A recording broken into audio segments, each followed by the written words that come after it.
already receiving their diplomas soon. Not just any day. It's Mother's Day. And it is Mom's Day. So this is going to be a special Mother's Day edition of our pregame show. I'm going to be talking with the Snyder brothers, Eston and Grant. Eston received his diploma in absentia. He had other things going on here at the ballpark, but aren't we glad? Yeah, Eston is a graduate now, and Grant is his younger brother is in his second year, but he is out and will be redshirted this year. He's had surgery. We'll talk to both of them about what's going on in baseball, and particularly about Mother's Day and what part their mom has played in their sports career. So we're going to take a 2-minute break, and when we come back, we'll be talking with Eston and Grant Snyder. You're listening to Middle Tennessee Baseball. Ron Van Wagner. Hey, Blue Raider fans, this is Brad Hopkins with Exit Realty Bob Lamb & Associates. Winning in real estate is a lot like football. Good coaching and recruiting a great team are the keys. I put together a team of lenders, inspectors, and home professionals to help you succeed. Let me coach you through this process and make sure you come out a winner. Whether you're looking to buy, sell, or invest, I am here to help you win. Visit BradHopkinsHomes.com or call 615-556-9239 to find out more. Will Fraley, attorney at law, has experience you can count on. Former Blue Raider baseball player and MTSU alum Will Fraley serves Murfreesboro and the surrounding communities. Put a strong and experienced legal fighter on your case. Give Will Fraley a call and he can handle all of your legal matters, including criminal and domestic or family law. Visit willfraleylaw.com or call 615-410-7290. Today's game is brought to you in part by proud partners of Blue Raider Athletics, Grannis & Associates, certified public accountants. They provide a full range of tax preparation, accounting, and bookkeeping services for both business and individual needs. That's Grannis & Associates. Give them a call at 615-895-1040 or visit Grannis & Associates online at gcpas.com.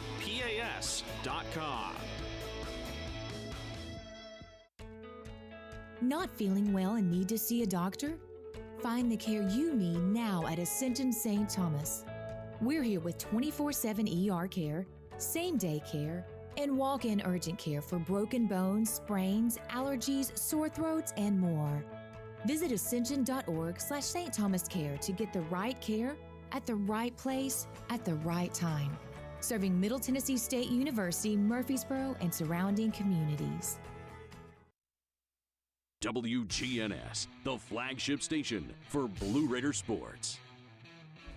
Well, I've got the brothers Snyder here on our special Mother's Day edition of the pregame show. Raiders and Sam Houston in this final home game of the season. Eston, a senior, Grant, sophomore, or maybe a redshirt freshman. I don't know how they're going to classify you, but you should have saved that home run for Mother's Day. Maybe we can hit another one today. We'll see. That would be a good idea. And Grant, you've been out. You've had surgery on your right. I was at the elbow, I think. Yes, it was a torn UCL, which stinks because I'm not a pitcher, but I should be back out here. But yeah. So it's not entirely a lost season. You've been around the team. I'm sure you've learned some stuff. You've gotten a little bigger since last year, it seems to me. Yeah, I've grown a little bit, tried to put on some weight, and yeah, I've been around the team, so trying to do as much as I can still. I'm trying not to sit around, I like to watch and learn, All right. Well, Eston, you were scheduled to walk. I don't know whether it was Friday or Saturday, but you had some other things to take care of. So how does it feel to be a graduate? It feels good. Like you said, didn't get to walk, but got to get a win out here on Friday night. But it feels good, and it's a relief, but it also still doesn't feel real. So, but it's nice. What was your major in? Business management. And do you have any plans? Do you have any plans for baseball in the future, or in work-related stuff? Well, I'd love to continue playing baseball, but whatever God's plan is, and that's what it'll be, and I'll follow that and trust in it. So. Okay, well, it is Mother's Day, and your mom has been very loyal. She's been at just about every. I don't know. They travel a lot for out-of-town games, so I know you have to appreciate that, and I don't know if you can put it in words or not, but give it a shot. Yeah, it's tough to put in words. My mom and my family as a whole has been really supportive, and they're always here for us. And it is sad to see this chapter end here at Murfreesboro, but like you said, she sacrificed a lot for me to be here. So this dream that me and Grant are getting to experience is theirs as well. So we see the Snyder family sitting right behind home plate every game. I think somebody's got number 9 jersey on. Somebody's got number 1 jersey on, huh? Yeah, it means a lot when you look up in the stands and you see them almost every single game. Like you said, my mom's very supportive. I think this year she's maybe missed 1 game, and I was out of town, obviously. So, but over the last 2 years, she's came to almost every single game, just even if we were playing or not, and she's just there to support, which that means the world to us. Had some folks here from Memphis yesterday, too. Yes, sir. The whole family's coming here for this weekend, so it's been fun. All right, I want a good Mother's Day story about your mom. Maybe something you remember from the past or something that stands out? Goodness, there's a lot, but I think just kind of seeing her in the stands and, like her being a coach in the stands as well, especially growing up, like just basketball, football, baseball, looking up in the stands and her either, saying stay through the ball or take the shot in basketball or just whatever it may be, she's always there supporting us. And so due to the age difference, I don't guess you two have played on the same team very often, have you? No, we've played 2 years high school, 2 years college. I mean, it's awesome that we even get to be on the same team and share the field at any point. But yeah, it's just nice to be able to, even if we're not playing together, it's nice to be able to be next to each other in the locker room and stuff like that. So what that meant was your mother had double duty, taking you to your different games and different teams and so forth. Yes, she got a good partner with our dad as well. And it's been nice. She's gotten to travel a lot of places and be a lot of places at once, but somehow they get the job done, which is amazing. I heard from a source pretty close to you yesterday that she gave up a very lucrative job in order to support you guys and travel. Yeah, she had a pretty cool job. She worked with the Predators actually for a long time, and then she went part-time, and that gave her she was hanging out with us. She put a lot of miles on her car for sure, but I'd love to see her there at every game. It's awesome, and I hope she enjoyed doing it the whole time. So I'll ask you the same question I asked Askin. Anything stands out of your mind? Any one particular thing? Like you said, there's so many stories, but one thing that I think stands out is just how much she knows about baseball. I mean, now we'll get on to her sometimes, she'll say something and doesn't make sense to everybody around us, but it makes sense to us. When sometimes you go up to plate, you hear she'll say stay through the ball or stay in your feet, and she knows a lot more than a lot of people do, and that, I think that's just awesome. But so if you make a mistake, Aston, do you hear about it sometimes? Used to. We've gotten to the age now where she understands and that we know what's going on, but you still hear it sometimes. Appreciate you guys taking the time to do this, and I know your folks will be here today, so let's do it. Let's hit another dinger for today. That sounds good. We need a win, so. All right, and we want you to get well. Yeah, I'll try my best. That's what I'm working on. All right, those are the Snyder brothers. Eston Snyder, the older, who was just honored here on Senior Day, and Grant Snyder, the younger, who is going to take a redshirt year because of that surgery on his throwing arm, his right elbow. Although he's not a pitcher, he had like a pitcher's injury. So we look forward to seeing him play in the future. And, John, a couple of outstanding young men. Well, I thought it was I really enjoyed that interview. That was one of the best you've done this season. And their mom and the other 3 moms of our seniors that were just recognized Looks like they're going to throw out a first pitch today. They're either going to throw it out or catch it. I assume they'll throw it out and let their sons catch it. Well, they gave them all baseball, Okay, so they're going to throw out the first pitch. That'll be coming up shortly. The umpires are meeting with the two head coaches at home plate. Jay Sirianni in his 6th year as head coach at Sam Houston, and Jerry Myers in his 3rd year as the Blue Raiders head coach. The Raiders coming in 22-28, 7-16 in Conference USA, and Sam Houston coming in 12-38. They are 6-17. And with the win yesterday and a loss by Liberty to FIU, Middle Tennessee has now moved to within 1 game of Liberty in the standings. And, of course, Liberty has the tiebreaker, so actually that amounts to a 2-game well, lead. there is a scenario, and a lot of it depends on us doing our job, and we've got to depend on some other folks as well. But there is a path to the tournament for the Blue Raiders. And the top 8 teams in this 10-team conference will make the tournament field. The Raiders got in last year, I think, on the very last weekend of the season. Well, we'd have to repeat that. Yeah, well, they're going to have to do a repeat this year. We'll be on the road at Kennesaw for our final 3 conference games next year. We'll probably talk more about that during the broadcast. So it's Middle Tennessee and Sam Houston concluding a 3-game series. We're going to take a 2-minute break here, and when we come back, should be time for starting lineups. 2 minutes on the Blue Raider Network from Van Wagner.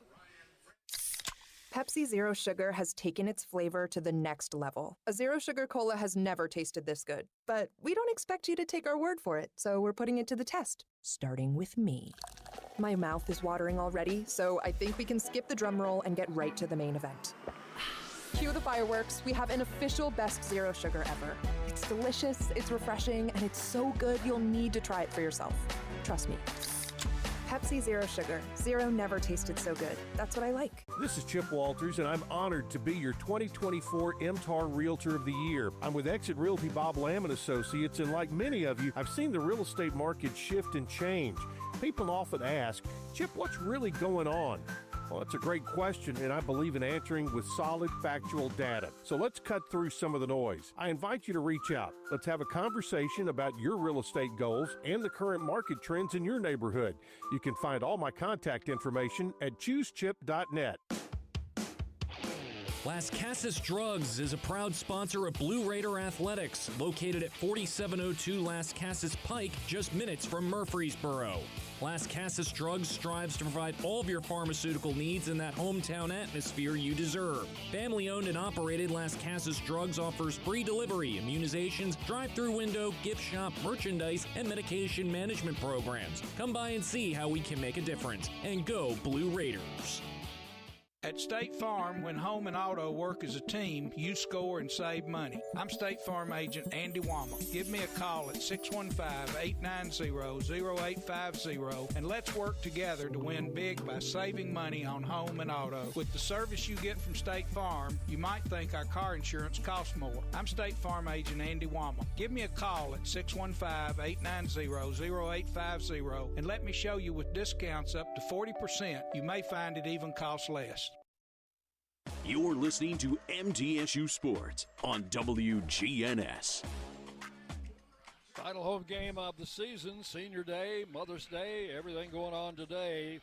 Time for the starting lineups brought to you by the Ascend Federal Credit Union. John, what do you got? Well, for the visiting Sam Houston Bearcats, leading off will be the right fielder Brady Christensen, batting second baseman Blake Brown. Hunter Autry, first baseman, bats third. Ryan Frandon, the third baseman, will hit cleanup. Batting fifth will be the left fielder Sam Lee. Center fielder Parker Blackman bats sixth. And the shortstop Jace Martinez bats seventh. Batting eighth, catcher Easton Dean. And in the 9-hole, the DH Grant Nottleman. On the mound will be a right-hander, Cam Diaz. For the Raiders, your pregame guest, Eston Snyder, leads off. That has been his position pretty much this entire year. Except for game 1 or 2. Anyway, batting second, Brett Rogers, the right fielder. Batting third, Tyler Minnick. He'll be behind the plate. Brett Von Doven will be DHing and bat fourth. Clay Badalak will be at third base. He bats fifth. Batting sixth, Keaton Ray, the left fielder. Batting seventh, Hayden Miller. He'll be at first base. And Cale Vinson will be at second base today. Batting eighth, Cooper Clapp at shortstop. Bats ninth. On the mound will be Will Jenkins. Those are your lineups brought to you by the Ascend Federal Credit Union. A 2-minute break. We'll be back. First pitch coming up next on the Blue Raider Network from Van Wagner. At Middle Tennessee Electric, we see the lines that link us all, illuminating our neighborhoods, empowering our businesses, and helping us to recharge. Because we believe in the power of good energy. Whether it comes from our grids, the sun, or a kind heart. And as your family and our region continue to grow, you can trust that we'll always be there for you. Middle Tennessee Electric, bringing good energy. Nothing is more expensive than a missed opportunity that could have changed your life. Maybe you're just graduating high school, or are working and need to earn a degree to advance your career. Or you aspire to be a leader, and a graduate degree can make that happen. Whether you're just starting out or retooling for the future, Middle Tennessee State University can help you get there. MTSU, the University of Opportunities.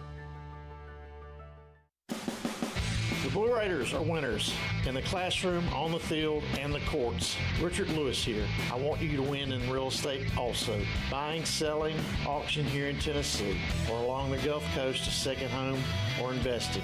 Give me a call to help start that winning process. 615-319-9981. Oh, I'm never too busy for your referrals. Richard Lewis, Exit Realty, Bob Lamb & Associates. Will Fraley, attorney at law, has experience you can count on. Former Blue Raider baseball player and MTSU alum Will Fraley serves Murfreesboro and the surrounding communities. Put a strong and experienced legal fighter on your case. Give Will Fraley a call and he can handle all of your legal matters, including criminal and domestic or family law. Visit willfraleylaw.com or call 615-410-7290.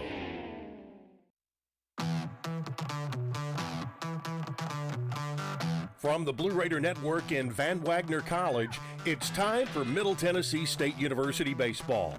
Today's game is brought to you in part by Exit Realty, Bob Lamb & Associates, and agents Brad Hopkins, Richard Lewis, Tim Page, and Chip Walters. State Farm Insurance and agent Deb Insel. Pepsi and your local Pepsi bottler. The Tennessee Highway Safety Office. And by Middle Tennessee State University. Ladies and gentlemen, it's time for Blue Raider baseball. And it certainly is. We've just had the first pitch thrown out by the moms of our four seniors. They are Ethan Mbembo, Will Jenkins, Jalen Wirtz, and Eston Snyder. And all the moms were out there, and they all delivered a pretty good toss to their sons who were doing the catching. And in exchange, they all got the baseball back and a flower. So and a big hug. Big hugs all the way around. So one of those seniors is on the mound. We'll tell you about him in a minute. Tyler Minnick will do the catching for the Raiders. Clay Badalak is at third. Cooper Clapp playing short today in the absence of Matt Wolf, who was injured yesterday. Cale Vinson in at second base and Hayden Miller at first. Keaton Ray, Eston Snyder, and Brett Rogers left to right in the outfield. And on the mound is one of our seniors, Will Jenkins. Will Jenkins will be making his fifth start, 16th appearance. He's thrown 42 innings, given up 34 runs, 28 of them earned on 50 hits, 27 walks, 28 strikeouts.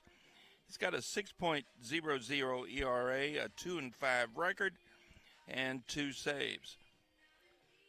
And he will face the top three in the batting order for Sam Houston here in the top of the first inning. Brady Christensen, Blake Brown, Hunter Autry. Christensen, a left-handed batter, will stand in. First pitch of the game is on the way, and it's outside for ball one. And we're underway at 11:06. Sounds funny, doesn't it? It does. Tell them why, though. Well, the game was moved up 2 hours because of impending weather coming in this afternoon. Jenkins' next pitch is hit in the air to left field. Keaton Ray has the range on it. Waiting for it to come down. That was hit very high, and he makes the catch for out number one. That was definitely a fly ball. So with one out, the batter will be Blake Brown. Will Jenkins' last start was on the 27th of April in New Mexico, Las Cruces, New Mexico, against New Mexico State. He went 2 1/3 innings, gave up 2 runs on 3 hits, but he had 4 walks in that game and was taken out in the 3rd inning. First pitch to Blake Brown is a strike called, 0-1. Brown, the second baseman for the Bearcats of Sam Houston State. They're out of Huntsville, Texas. And they'll be heading back that way after the game today. The pitch is low, ball one. It's 1-1. Dick, you mentioned that impending weather. Can't beat it right now. Those game time, 72 degrees, partly cloudy, and the wind from the east-southeast at 8 miles an hour. There's a strike called, and it's 1-2. Home plate umpire today is Reed Bassner. We've had him before. He was in New Mexico for that New Mexico State series. Thomas Newsom at first, and Travis Godek will be the third base umpire. And there is strike 3 called, and there are 2 up and 2 down here in the first inning. Hunter Autry will be the batter. He has the only home run in the series for the Bearcats. And it was a massive shot, a solo, yesterday into right field. A left-handed hitter. Jenkins with a pitch, misses high for ball one. Autry hitting .314. That home run was his 8th of the year. He leads their team in that department. And an off-speed pitch catches the strike zone. It's 1-1.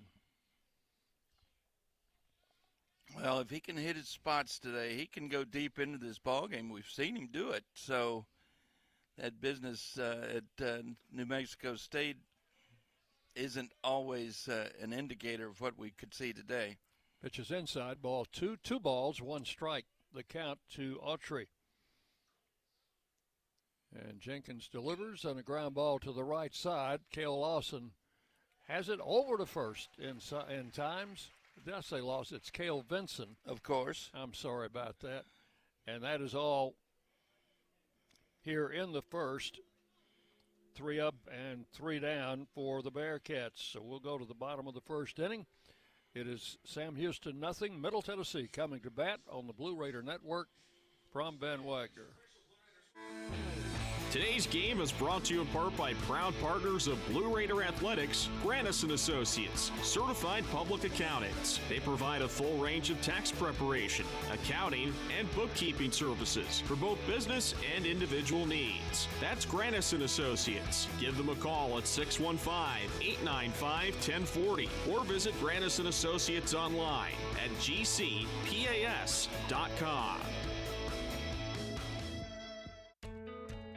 Not feeling well and need to see a doctor? Find the care you need now at Ascension St. Thomas. We're here with 24/7 ER care, same-day care, and walk-in urgent care for broken bones, sprains, allergies, sore throats, and more. Visit ascension.org/St. Thomas Care to get the right care at the right place at the right time. Serving Middle Tennessee State University, Murfreesboro, and surrounding communities. The Blue Raiders are on News Radio WGNS. And we go to the bottom of the first inning, scoreless game for the Bearcats of Sam Houston. They will have Easton Dean behind the plate doing the catching. At third base will be Framden, Martinez at short, Blake Brown at second, Autry at first, Lee, Blackman, and Christensen. They've had the same outfield for the entire series. And on the mound will be a right-hander, Cam Diaz. Cam Diaz making his 6th start 16th appearance. He's thrown 37 innings, given up 38 runs, 32 earned on 52 hits, 21 walks, 42 strikeouts, an 8.42 ERA with no decisions, 1 save. Opponent's hitting, let's see, I had it here. Yeah, 338. He's given up 8 home runs, 10 doubles amongst those hits. Now, it's kind of like yesterday, though. You really look to his last performance, which was a week ago today, out in Huntsville against Liberty. He went 6 innings, gave up 1 run. It was earned on 5 hits, 3 walks, 8 strikeouts. So, now, which one are we going to see today? We'll find out. Yes, we will. Diaz is a right-hander, and he'll pitch to Eston Snyder, leading it off for the Raiders here in the bottom of the first inning. Will Jenkins retired the side in order in the top of the inning. First pitch from Diaz, in for a strike. Did he promise a home run for his mom? He said he would try to hit one for her. Okay. Hit number 6 yesterday. That's a career high for him. Pitch to the plate, swung on line into left center. That's a base hit. Snyder turns at first and is on his way to second. The throw comes in. That's going to be a double. That is a hustle double all the way. So Eston Snyder leads off the bottom of the first inning on Senior Day and Mother's Day with a double into left center. Clay Badalak did that yesterday on a very similar ball. What you're doing there is running on the center fielder, daring him to throw a good strike to the base. Here's Brett Rogers with a runner at second, nobody out. And Diaz with the pitch. It is in for a strike, 0-1. Took a little off that one. Tyler Minnick had a big day at the plate yesterday. He's on deck.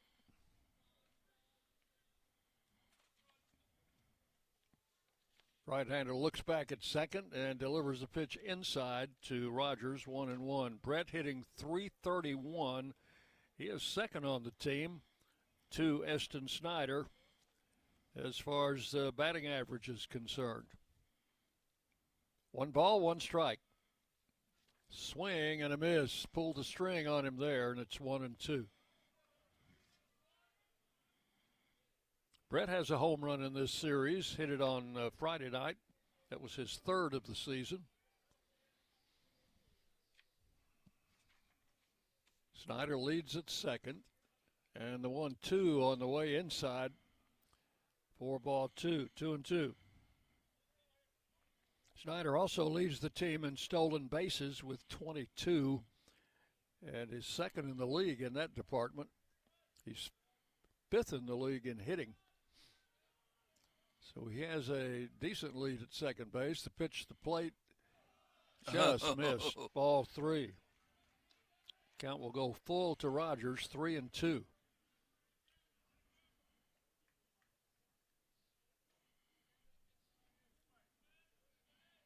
Outfield playing him just about straight away.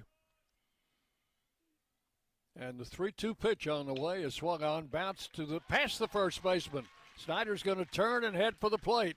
Throw coming in from right field is not in time, and the Raiders lead 1-0. Rogers bounced that ball past the first baseman, Autry, into right field for an RBI single. And the batter will be Tyler Minnick. Minnick is 6 for 9 in the series. 2 doubles and a home run and 4 runs batted in. Another day like that, and you got to start thinking about him as Conference USA Player of the Week. Pitch high, ball 1 to Minnick. Minnick yesterday was 3 for 5 and then had a 3 for 4 game on Friday night. Raiders leading 1-0. We're in the bottom of the first inning. No outs and a runner at first. And Diaz with the pitch, swung on, hit high in the air. That's going to be fair or foul. It's going to be a fair ball. First baseman Autry comes in on the grass, looks up into the sun and makes the catch. Battling a high sky. One out. And the batter will be Brett Von Dolen. That RBI by Brett Rogers was his 24th of the year, scoring Eston Snyder from second base. Here's Von Dolen. Throw to first, runner back. Rogers can steal a base for you. He's got 9 on the season.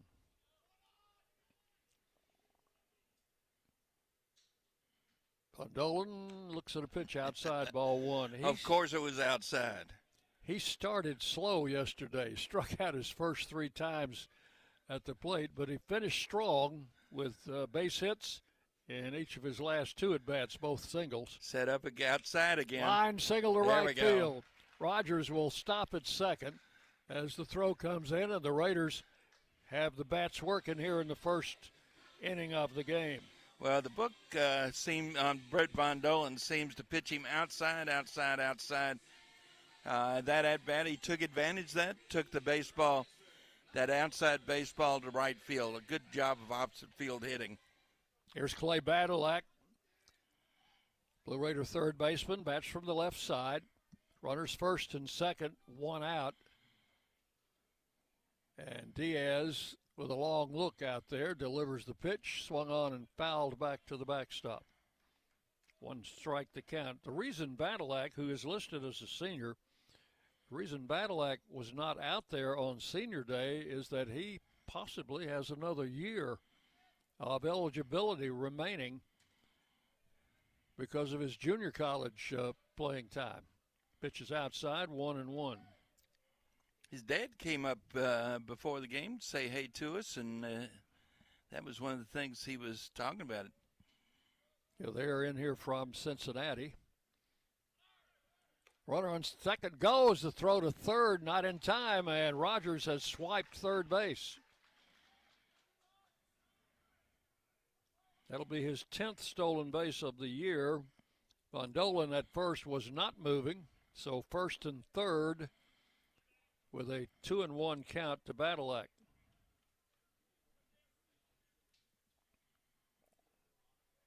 Here's Diaz with the pitch. Fly ball left field. Rogers going to tag. He can score on this. Oh, the left fielder fell down on the warning track, and it's off the wall. Von Dolen, of course, had to hold up. Everybody in the stadium thought that ball was going to be caught, but the left fielder, Lee, fell down on the warning track. He had trouble yesterday out there, did he not? Was he the one that he lost his footing? That is going to have to be scored as a single. Yeah, he never touched it. Von Dolen will go to second. That's hit number 4, and run number 2 is in for the Raiders. So give Badalak an RBI. He would have gotten an RBI anyway on a sacrifice fly, but even sweeter for him, he gets a hit and an RBI. That's right. And everybody, you said everybody in the ballpark was about to write that up as a sac fly, including Brett Von Dolen, who was still standing on first base. Play it safe. So a conference on the mound as the Bearcats pitching coach out there to try to settle his right-hander down a little bit. Raiders have broken out for 2 runs and 4 hits here in the first inning. And the batter is Keaton Ray, runners at first and second with 1 out. Keaton's got 2 hits in the series. They've both been doubles, 2 for 9 with 2 runs batted in. And Diaz with the pitch. It is swung on, tap to first base. The throw will be to second, out there, and no return throw. So they get the force play on Badalak coming down. That will go 3-6 for the second out. Ray reaches on the fielder's choice, and over to third goes Von Dolen. So first and third, 2 outs, and the batter is Hayden Miller. Miller hitting .235. His average has suffered during this series. He's had only 1 hit, but that hit did drive in a run. He's 1 for 7. A hit here is going to drive in 1. 1 ball, no strikes. Is the count to Miller. Setting up outside. Pitch is outside, and it's too far outside. Ball 2. 2 balls, no strikes to Hayden Miller, sophomore. First baseman. Second baseman shifted. He is playing up the middle. Pitches in for a strike, 2-1. Well, there's a lot of hitting room over on the right side of the infield. Yeah, he's almost directly behind second base. So you've got that alignment with the catcher, pitcher, second baseman, and center fielder. And the runner on first will go. They try the delayed steal. The run's going to score. And out at first is Keaton Ray, but the Raiders got the run in before the out was made. So Von Dolan scores. Keaton Ray is tagged out. And we will go to the second inning with the Raiders putting 3 runs on the board, 3 runs on 4 hits. And as it turned out, nobody left on base. So 1 inning in the books, Middle Tennessee 3 and Sam Houston nothing. You're listening to Middle Tennessee Baseball from Van Wagner. Hey Blue Raider fans, this is Tim Page with Exit Realty Bob Lamb and Associates. Are you on the fence about selling your home? Feel overwhelmed at the thought of purchasing a new home? Well, it's time to get moving. For professional, personal real estate services, give me a call today and put me to work for you. 615-896-5656, or you can reach me at exitmurfreesboro.com. Let's go Blue, and I'll see you at the game. Pepsi Zero Sugar has taken its flavor to the next level. A Zero Sugar Cola has never tasted this good. But we don't expect you to take our word for it, so we're putting it to the test, starting with me. My mouth is watering already, so I think we can skip the drum roll and get right to the main event. Cue the fireworks. We have an official best Zero Sugar ever. It's delicious, it's refreshing, and it's so good you'll need to try it for yourself. Trust me. Pepsi Zero Sugar. Zero never tasted so good. That's what I like. Rutherford County's MTSU station, News Radio WGNS. And we go to the top of the second inning. Will Jenkins has been given a 3-run cushion here after the Raiders got through in the bottom of the first inning. And the play ended with what actually amounted to a double steal situation. Although Keaton Ray stopped halfway between first and second to allow Von Dolan to head to the plate, and they never did make a play on Von Dolan. They did get Ray and tagged him out, but by that time the run had already scored. Well, we've seen that play from time to time. Here's Frandon. He drives it into center field for a base hit. He's had quite a good series with the bat. That is his 4th hit in the series, and that was a solid single to center. It's hit number 1 for the Bearcats. The batter will be Sam Lee, the left fielder. Lee is 1 out of 8 in the series, and he was the young man who fell down out in left field, allowing the Raiders to pick up another run. Pitch is outside. 1 ball, no strikes. Run would have scored anyway, but it did extend the inning, and the Raiders eventually got 1 more run.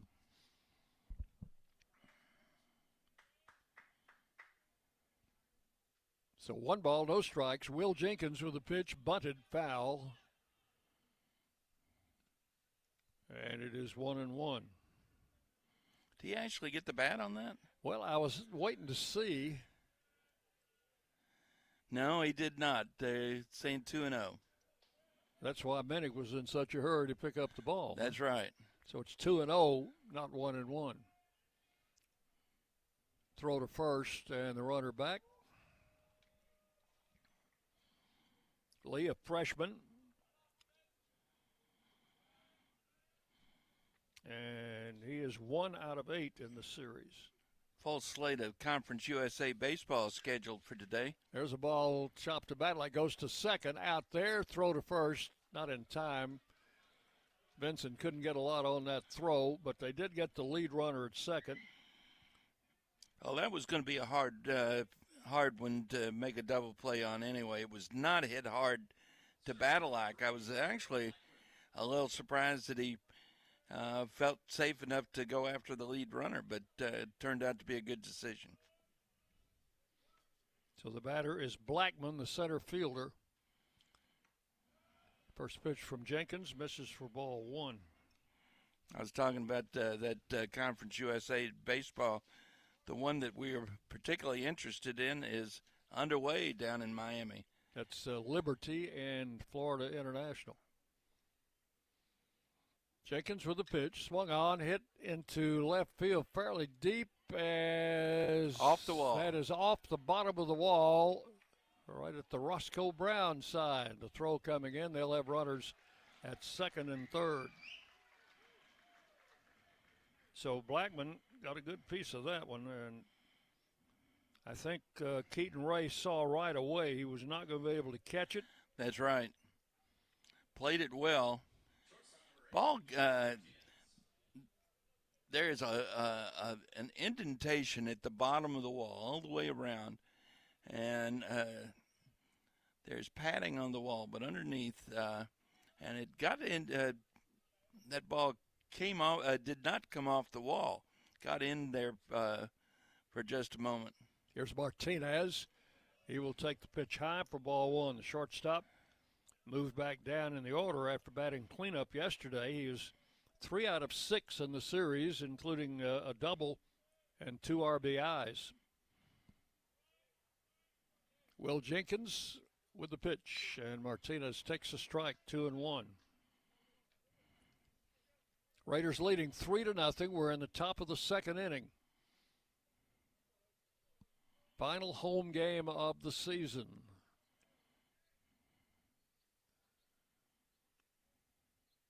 And the pitch is in for a strike, 1-2. Off-speed delivery. We will have 4 more games, at least 4 more games in this season. They'll all be on the road. Well, we make one of our favorite trips up to Cookeville. I can hardly wait. Uh-huh. Swing and a miss. Struck him out. They'll have to throw him out. Minnick checks at third to make sure the runner's not thinking about anything foolish and throws him out at first. So that'll be a strikeout. Put out will go to the first baseman, and that's 2 away. Then we go to Kennesaw State. That'll be Thursday, Friday, and Saturday. Yep, and that'll be our first trip down there. Here's Easton Dean, the catcher, and a left-handed batter, takes a big cut, comes up empty, strike one. So we've got Easton Dean for the Bearcats, Eston Snyder for the Raiders. And I'm sure to get them confused at least once during this broadcast. Dean is only hitting 164, but hit the ball well. And just did it again. Yeah. That's going to be at least a 2-run double. Off the wall. Rogers picks it up, gets it back in, and 2 runs have scored. And it's now a 3-2 game. That ball hit fair by about 3-4 feet and then rolled down to the foul pole down the right field line, 330 feet away. A 2-run double for Dean. That's the 3rd hit in the inning, and it's 3-2.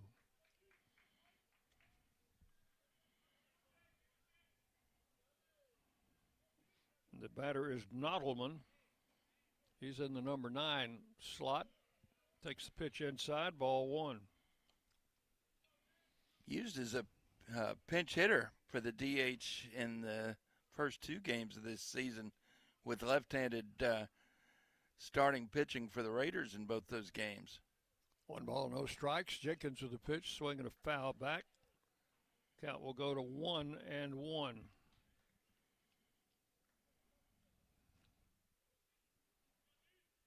72 degrees.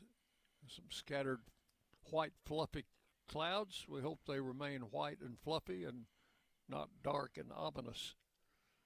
Pitches inside, ball 2, 2-1. Will Jenkins making his 5th start of the season, and this is senior year. He's a transfer from Belmont and is a native of Knoxville.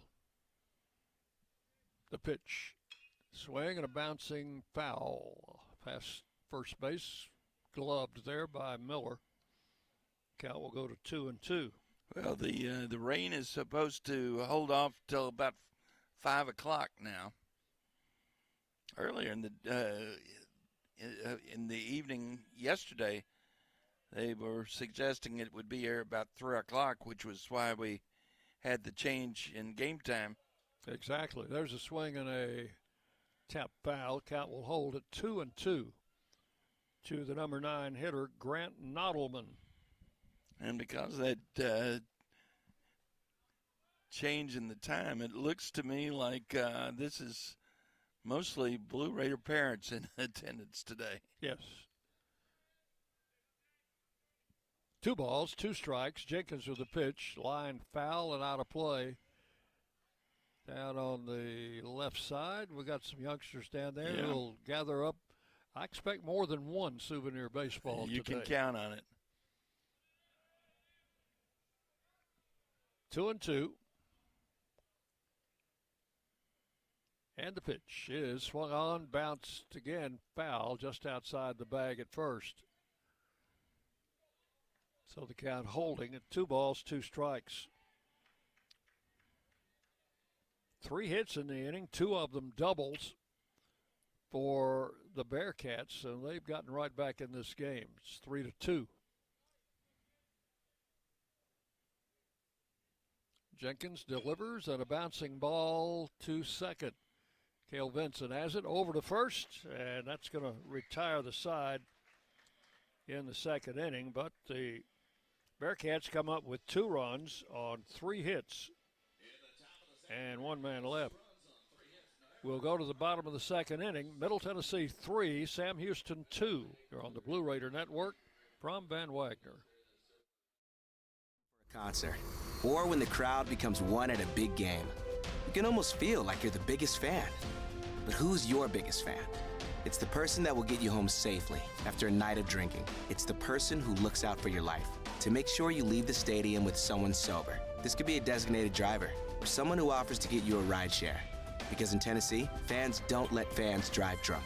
Brought to you by the Tennessee Highway Safety Office, a division of the Tennessee Department of Safety and Homeland Security. Hey Blue Raider fans, we know life comes at you fast, but with the right insurance, you'll always be covered.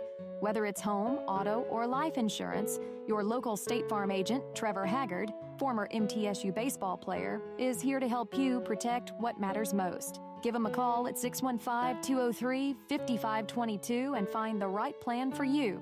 Like a good neighbor, State Farm and Trevor Haggard are here to help. 615-203-5522. The Blue Raiders play here. News Radio WGNS. We go to the bottom of the second inning. Raiders leading 3-2. So, John, it's good we got that last run in the first inning on that double steal. That is right. Well, let's see if we can't go back to work on Cam Diaz.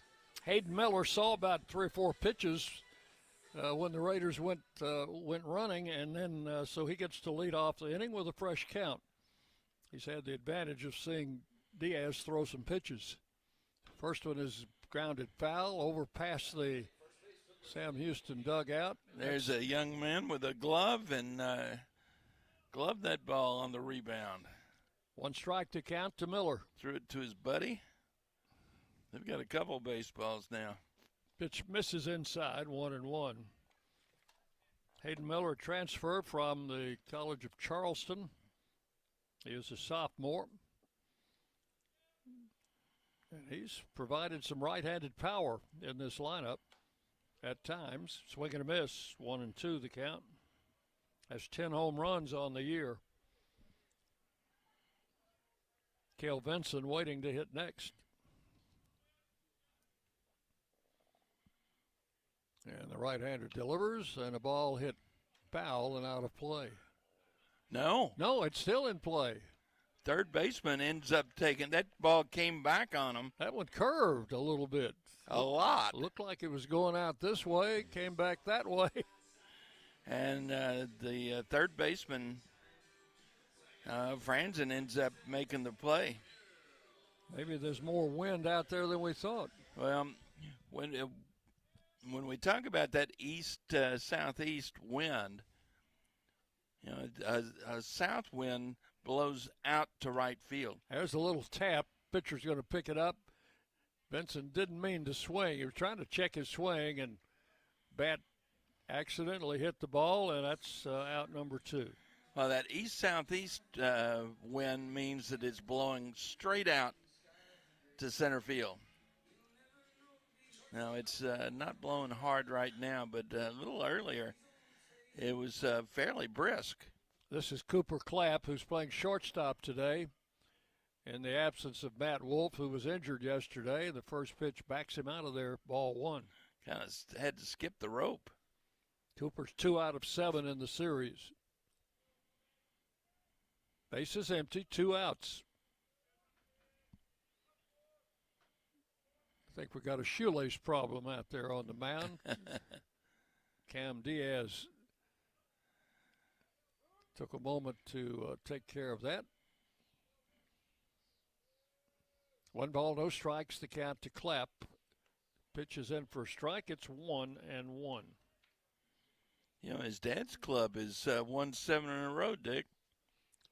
I was wondering when that was going to come up on this broadcast.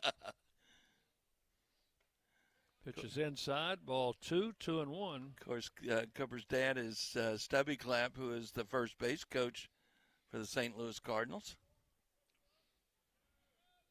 2 balls and a strike. Pitch is just outside, ball 3, 3-1. Cooper lists Savannah, Tennessee as his hometown. I think he was born in Memphis when his dad was playing AAA ball there for the Cardinals Farm Club. 3-1 pitch, high, ball 4, and he draws a base on balls. First walk given up by Diaz. And with 2 outs, the leadoff man, Eston Snyder, will stand in. Doubled and scored in the first inning. The entire Snyder clan is here from Franklin, Tennessee, and points west. His grandparents up from Memphis. Looks like we got some cousins and nephews and nieces or whatever. Snyder takes a pitch in for a strike, 0-1. This guy throws a lot of off-speed stuff, doesn't he? He does. Cam Diaz. He's out of La Mesa, Texas. Pitches outside, 1 ball, 1 strike. He is a transfer from Howard College, which is a junior college in Big Spring, Texas. 1 ball, 1 strike to Snyder. Diaz with a pitch, swung on, drilled to third. Framden has it, goes to second. They'll get the force on Clapp coming down, and that will do it for the Raiders in the second inning. No runs, no hits, and 1 man left. We've completed 2 full innings. It is Middle Tennessee 3 and Sam Houston 2. You're listening to Middle Tennessee Baseball from Van Wagner.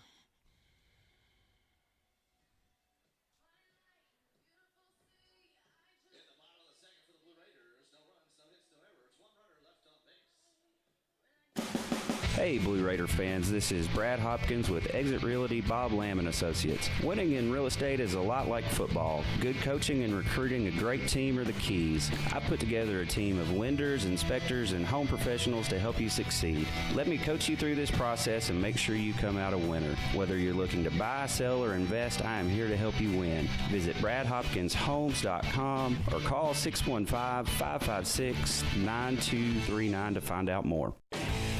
Will Fraley, attorney at law, has experience you can count on. Former Blue Raider baseball player and MTSU alum Will Fraley serves Murfreesboro and the surrounding communities. Put a strong and experienced legal fighter on your case. Give Will Fraley a call and he can handle all of your legal matters, including criminal and domestic or family law. Visit willfraleylaw.com or call 615-410-7290. WGNS, the flagship station for Blue Raider sports. Next throw goes down to second. We go to the third inning. Raiders leading 3-2. Top of the batting order, so it'll be the second time through the order for Will Jenkins. He got the first three batters in order in the first inning. Here's Christensen, who flied to left field in that first inning as the leadoff batter in the game. And the right-hander delivers, and it's a bit low for ball one. Looked like he was going to pitch around a couple of problems there in that second inning. Got that strikeout get 2 outs, and then gave up the 2-run double. There's a swing and a miss, and the count will go to 1-1 on Brady Christensen. 273 for Christensen. And I misspoke a moment ago. He is the team leader in home runs with 9, not Autry, who has 8. There is ball 2 downstairs, 2-1. Christensen, a left-handed batter. And outside, ball 3. You don't see many leadoff hitters leading a team in home runs. No, but he also has 11 doubles and 4 triples to go with the 9 home runs. And ball 4 is high, and that's a leadoff walk, and that's never a good thing if you're a pitcher. That's the first walk allowed by Will. And the batter will be Blake Brown, the second baseman. He was called out on strikes in the first inning.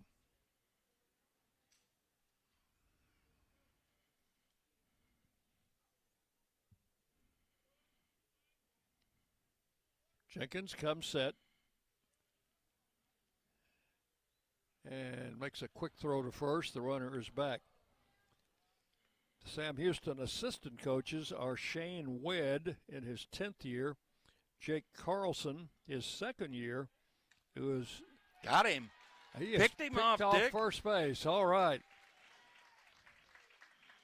Next time I'll try watching the game instead of reading my notes. Well, it's a good thing that I was watching because he almost got him on the previous throw over. So that's 1 out. Yeah. That takes care of that leadoff walk. And the pitch to Brown is outside, 4-1. So I'll give you the names of their other coaches here in just a second. 1 ball, no strikes. Swinging a foul out of play. Jake Carlson, a former head coach in Division II and a former Major League scout, is in his second year. And Kyle Simons, pitching coach, is in his third year. Swing and a miss. Texas A&M graduate. There is strike 2, 1-2. Well, he struck him out looking in the first. And a ground ball to the left side. Clapp at shortstop, guns it to first in time for out number 2. 2 up, 2 down in the third as the pickoff erased a leadoff walk. This is Autry. Grounded out to Vinson in the first inning. Dick, our friend Tony Kessinger checking in from Melbourne, Florida. Glad to have you, Tony. You don't miss many. There's a strike called.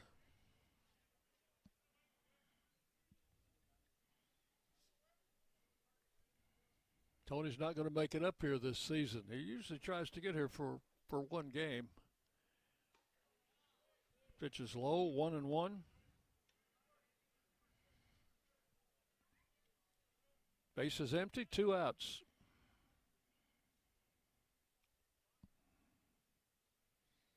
And the pitch. Swung on, hit in the air. Not deep enough. Keaton Ray over, Snyder over. Snyder will call for it and make the catch. And that is out number 3. So in the inning, no runs, no hits. And with that pickoff at first, nobody left on base. We'll go to the bottom of the third inning. Middle Tennessee 3 and Sam Houston 2. You're on the Blue Raider Network from Ben Wagner. Today's game is brought to you in part by proud partners of Blue Raider Athletics, Grannis & Associates, certified public accountants. They provide a full range of tax preparation, accounting, and bookkeeping services for both business and individual needs. That's Grannis & Associates. Give them a call at 615-895-1040 or visit Grannis & Associates online at gcpas.com.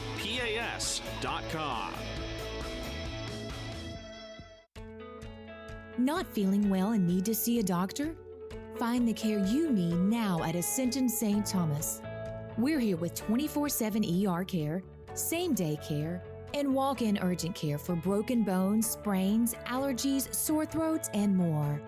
Visit ascension.org/St. Thomas Care to get the right care at the right place at the right time. Serving Middle Tennessee State University, Murfreesboro, and surrounding communities. You're listening to MTSU Sports on WGNS. Thank you. All right, we go to the third inning.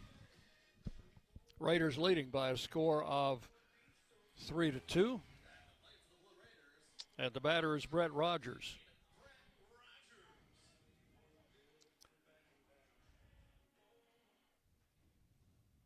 Rogers had a hit in that first inning. Scored a run, stole a base, actually stole third base.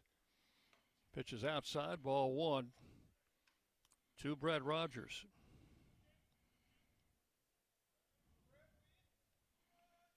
That wind picking up a little bit. Diaz with the pitch. Comes inside, ball 2-0. Right-hander starting to loosen in the Bearcat bullpen. There's a strike. 2 balls, 1 strike. Had him out in front of a breaking ball at 81. Right-hander comes set and delivers it's a bouncing ball to second. Brown is up with it over to first in time. Rogers has good speed down the line, but not good enough to outrun the baseball. Now that is out number 1. Batter's Tyler Minnick popped out to the first baseman in the first inning. So he's now 6 out of 10 in the series.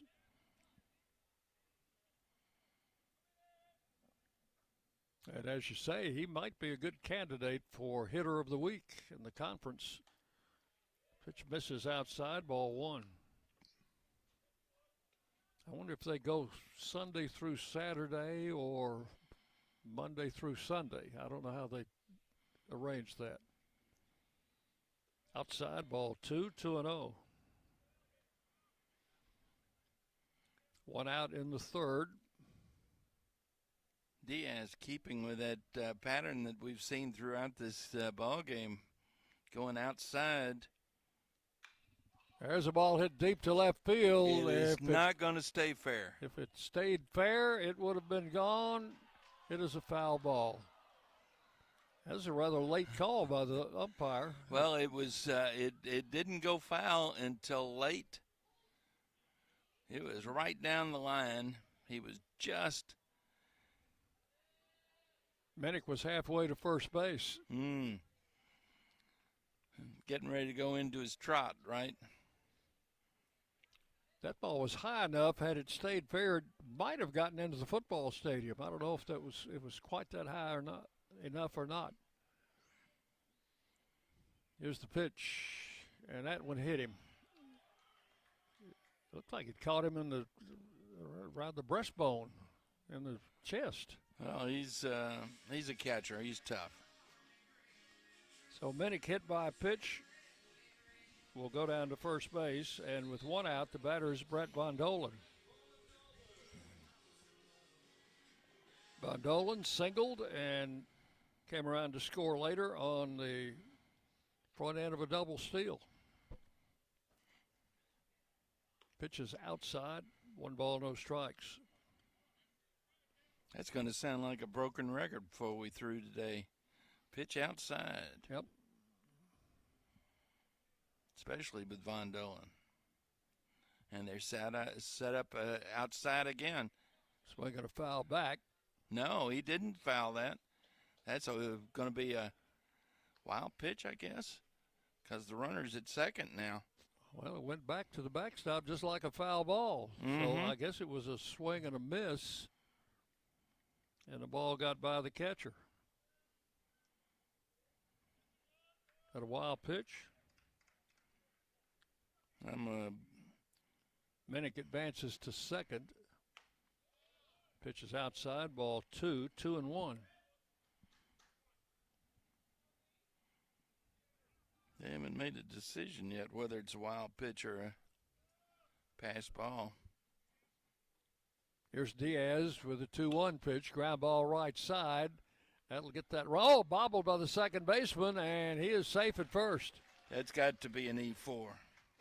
Error on the second baseman who had it and then lost the handle. They did call that a pass ball on Minnick, which allowed him to go to second, and now with the E4, he's at third. So runners at first and third with just 1 out. Here's Clay Badalak, single in the first inning.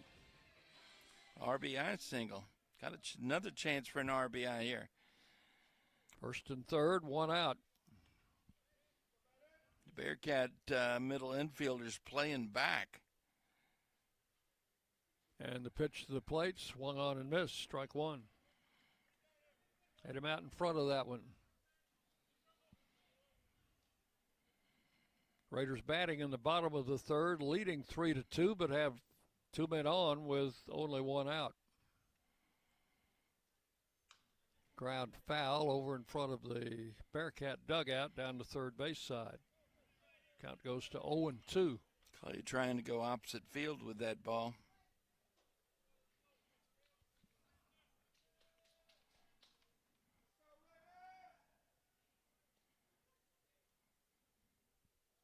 So no balls, 2 strikes. The pitch is high for ball 1. So Badalak, listed as a senior, he is due to graduate next spring semester. May have another year of eligibility. That's still out on the table. The runner at first goes, pitch is fouled out of play. Are they going to try another one of those double steals? That could well be. Count holding at a ball and 2 strikes to Clay Badalak.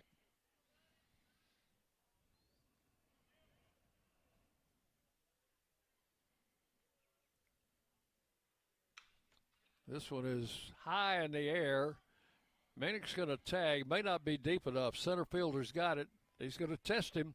Minnick coming, and the throw is cut off, and the run is in.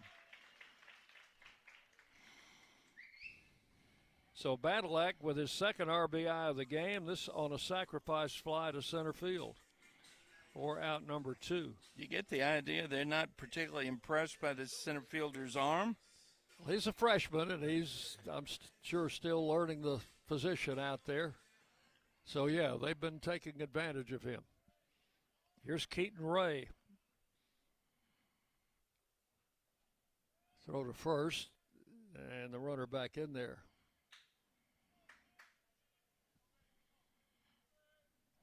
Von Dolan, the runner at first. He's got on pink shoes, John. I guess that's in honor of Mom's Day, you think? Could be. Pitch high, outside, ball 1. Not only does he have pink shoes, but he's got 2 pink wristbands. And he's going. The pitch is high, and the throw to second base, not in time. That'll be the second stolen base for Von Dolan today, and he had all of 1 going into this game all season. You know, that could be in honor of breast cancer awareness, too. That is very possible. Count 2 balls, no strikes now to Keaton Ray with a runner in scoring position. And a bouncing foul past first. Going to be fielded by Coach Huber, our first base coach.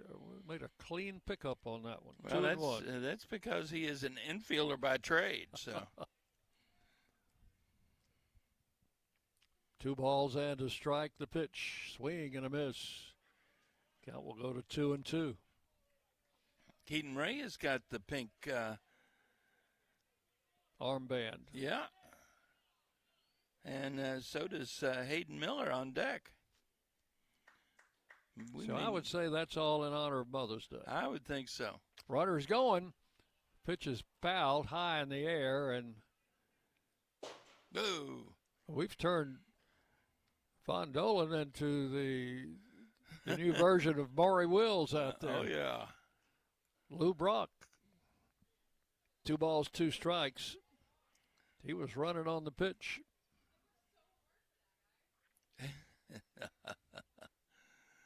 Young lady. And the ball is hit in the air to right field. No, on the shallow infield. Right field. Second baseman was in on the dirt, then he kept back on the grass and finally caught it on the grass in shallow right field for out number 3. So that is all in the third. Raiders come up with 1 run on no hits. There was an error and 1 man left. So we have completed 3 full innings. Totals for Middle Tennessee: 4 runs, 4 hits, no errors. For Sam Houston, 2 runs, 3 hits, and 1 error. Raiders lead it 4-2 as we take you to the 4th inning on the Blue Raider Network from Ben Wagner.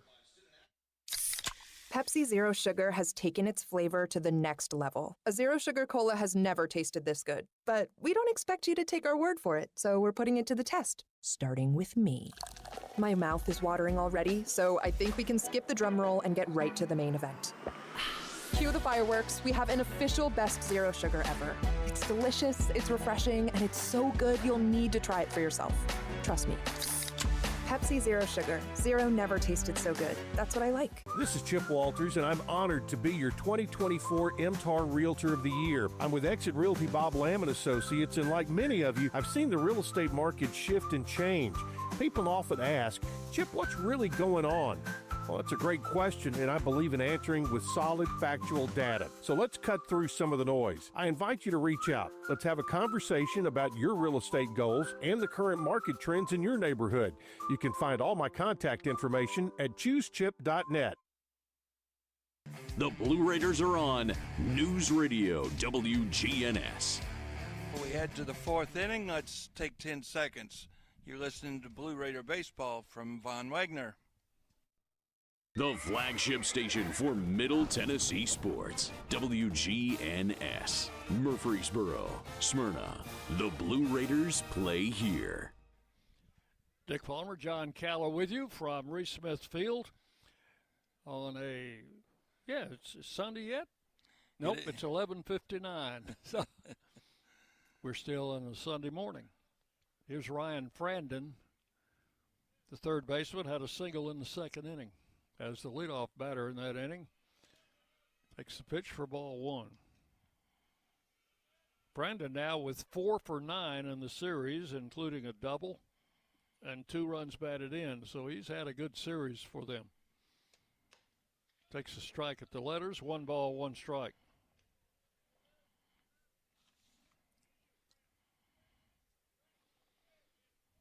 Down in Miami, FIU and Liberty, they're moving to the 4th as well. Ground ball up the middle. That is going to get through past a diving Cale Vincent into center field. It's a leadoff single for Frandon, his 2nd hit in the game. Frandon's making a bid for Player of the Week. So what about that game? No score. Oh. And we're about to get underway out in Las Cruces. That's Western Kentucky and New Mexico State. This is Sam Lee the left fielder, freshman. Throw to first, safe. Oh, just barely. Yeah. Jenkins has shown a good move to first base. Already picked one runner off. Our other two games in Conference USA today, Kennesaw State at Dallas Baptist and Louisiana Tech at Jackson State. Their 1 o'clock starts. There's a ball down the right field line that is going to get out of play. Sent everybody on a sprint, but that one was over the over that wall that separates the playing field from the area in front of the clubhouse. 1 strike to count.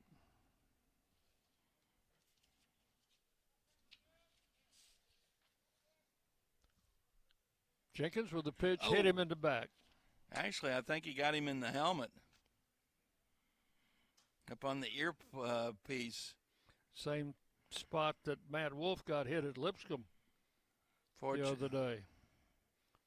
I haven't mentioned Matt, but Matt is out with his shoulder, right shoulder, and he had that arm in a sling at batting practice today, and he was not in uniform. So I don't know what the status is for Matt for the coming week.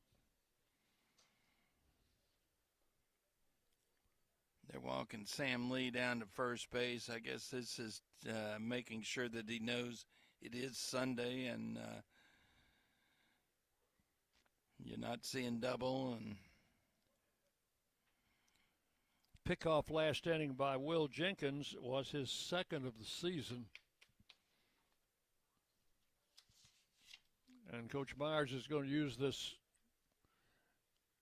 as an opportunity to go visit with his pitcher on the mound as they're checking with the runner,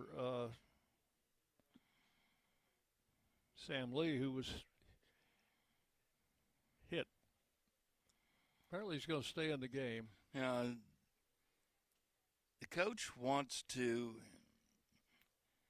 has met with the home plate umpire. He's brought the other two umpires together. They're conferring about something. Well, the first base coach and the manager or head coach down at first base with the player, and the 3 umpires had a little confab about something. Well, I don't guess that was the head coach down there. He's talking with the umpire. So these guys all wear jackets, and we not familiar with them. I think that's the trainer. So we can't tell who's the coach and who's the manager. Those are not baseball pants. That was the trainer that was down at first base. So we have a runner at first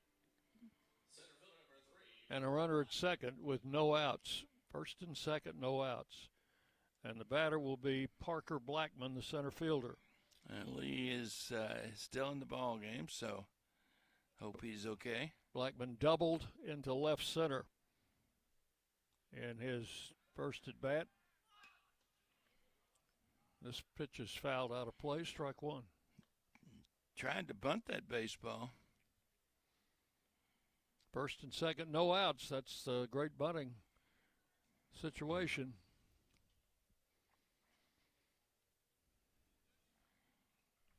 Raiders leading 4-2. Tying runs are on base. Blackman only hitting .237, so I'd say he's a good candidate for the bunt. Let's see if they keep it on here. Yes. Bunts this one a little hard. Jenkins goes to third and got the force at third. Nice play. Will Jenkins, he had to turn and throw his best fastball over there. And the put out goes pitch to third. 1-5. 1 out. Runner still at first and second. And the batter is Martinez. Struck out in the second inning.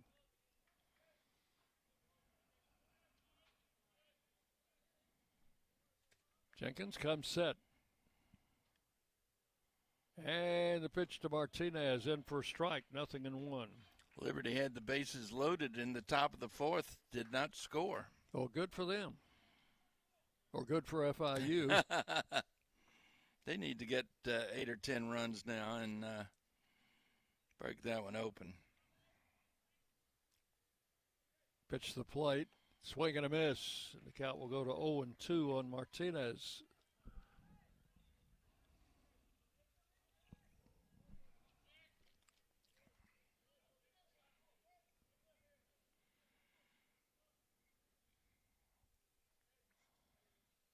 Runners lead. The runner, they got the runner picked off.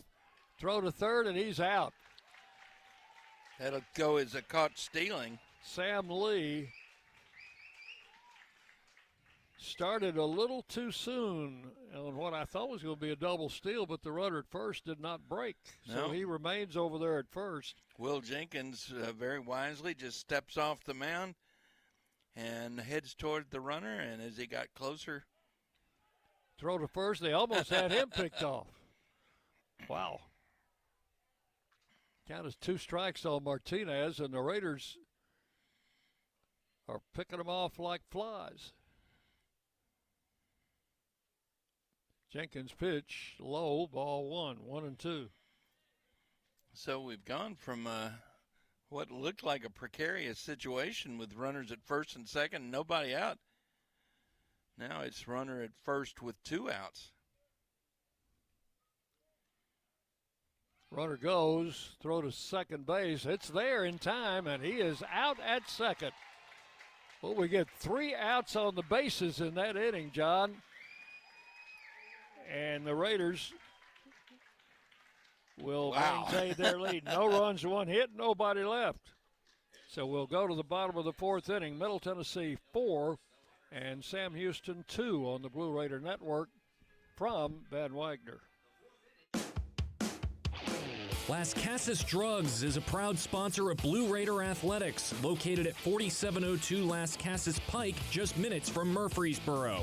Las Casas Drugs strives to provide all of your pharmaceutical needs in that hometown atmosphere you deserve. Family-owned and operated, Las Casas Drugs offers free delivery, immunizations, drive-through window, gift shop, merchandise, and medication management programs. Come by and see how we can make a difference. And go Blue Raiders.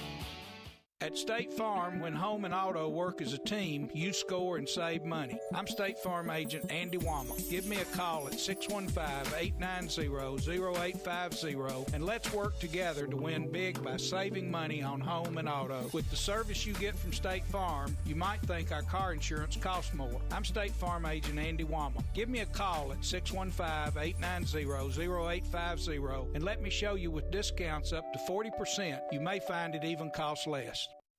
Rutherford County's MTSU station, News Radio WGNS. We go to the bottom of the 4th inning. Raiders leading by a score of 4-2. And because it is the 4th inning and because it is today's game, this is the Wendy's inning. This will be our last Wendy's inning of the season, Dick. If our Blue Raiders get a hit during our half of the 4th inning, everyone will win a free Dave's single cheeseburger, courtesy of Wendy's. So Hayden Miller, the batter. Miller fouled out in the 2nd inning. He's 0 for 1. Cam Diaz, the right-hander, delivers, and a swinging strike. Boy, that was talk about off speed. That's the changeup at 74 miles an hour.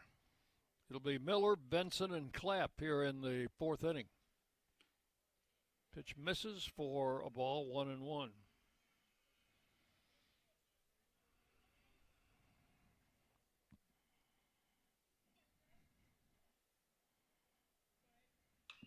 Pitch is swung on, hit high in the air, but shallow into left center. Shortstop's back.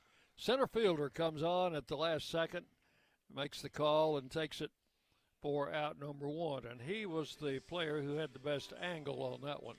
He had to come a long way, though, but that baseball stayed up a long, long time. Here's Cale Vinson.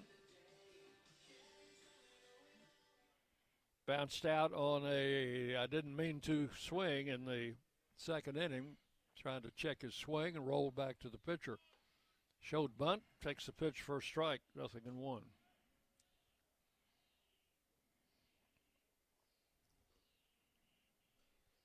Cale picked up a hit yesterday in a relief role after Matt Wolf got hurt. Swings and fouls this one off to the right and out of play, and the count is 0-2. They are underway in Las Cruces. That's Western Kentucky. We don't New care. Mexico State, and we don't care, do we? You know, I was going to say, do we care about that one? There's a swing and a miss, strike 3. That's out number 2 here in the fourth. And that is the first strikeout for Diaz. Batter is Cooper Clapp. Drew a walk in the second inning. Clapp playing shortstop today in the absence of Matt Wolf, who was injured on a defensive play yesterday. The pitch is inside, ball 1.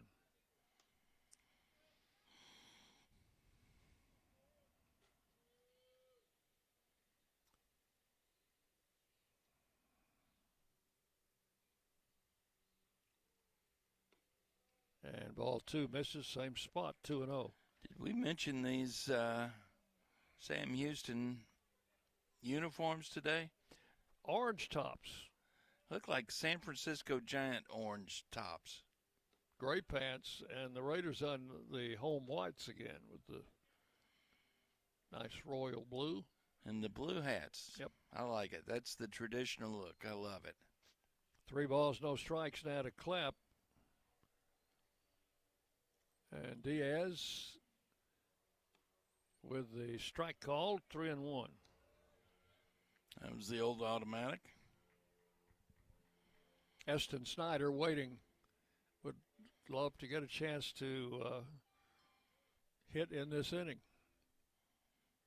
There's a swing and a ground ball to first. Autry has it, steps on the bag.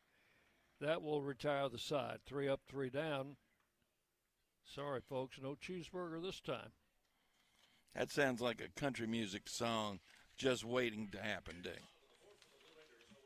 So we have completed 4 innings at Reese Smith Field. Raiders lead it by a score of 4-2. You're listening to Middle Tennessee Baseball from Van Wagner. At Middle Tennessee Electric, we see the lines that link us all, illuminating our neighborhoods, empowering our businesses, and helping us to recharge. Because we believe in the power of good energy. Whether it comes from our grids, the sun, or a kind heart. And as your family and our region continue to grow, you can trust that we'll always be there for you. Middle Tennessee Electric, bringing good energy. Nothing is more expensive than a missed opportunity that could have changed your life. Maybe you're just graduating high school, or are working and need to earn a degree to advance your career. Or you aspire to be a leader, and a graduate degree can make that happen. Whether you're just starting out or retooling for the future, Middle Tennessee State University can help you get there. MTSU, the University of Opportunities. The Blue Raiders play here. News Radio WGNS. We go to the 5th inning. Raiders leading 4-2 in the games yesterday. Jacksonville State beat Louisiana Tech 4-0. Dallas Baptist run rule win over Kennesaw 12-2. FIU 10-4 over Liberty, and Western 19-3 over New Mexico State. That was a run rule game, right? Yep. Couple of run rule games yesterday. First batter, Martinez, fouls the pitch away, strike 1. We always say, John, that you're liable to see something you've never seen before. I don't think I've ever seen 3 outs recorded on the bases in one inning before. No, not like that for sure. That happened last inning. We had a pickoff. A sack gone wrong, a pickoff, and a caught stealing. Caught stealing, yeah. Well, actually, both of those that Foul out of pickoff play. will go in the book as a caught stealing. 1-2 the count. Since he tried to advance. Boy, he took a long walk, didn't he? 1 ball, Martinez? 2 strikes. He was just checking out the area. Okay. Pitch is outside, 2-2.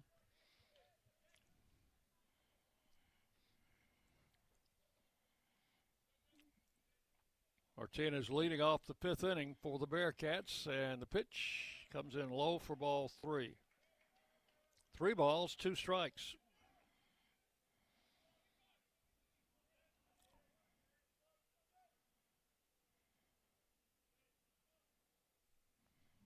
Jenkins with the pitch. At a ground ball to third. Badalak has it. The long throw across. And a nice pickup by Hayden Miller. Well, he's showed some good glove work down at first base. I tell you, for a guy who is learning on the job, I'm impressed with Hayden Miller's work around the bag. I wonder if he's still using Trace Phillips' mitt over there.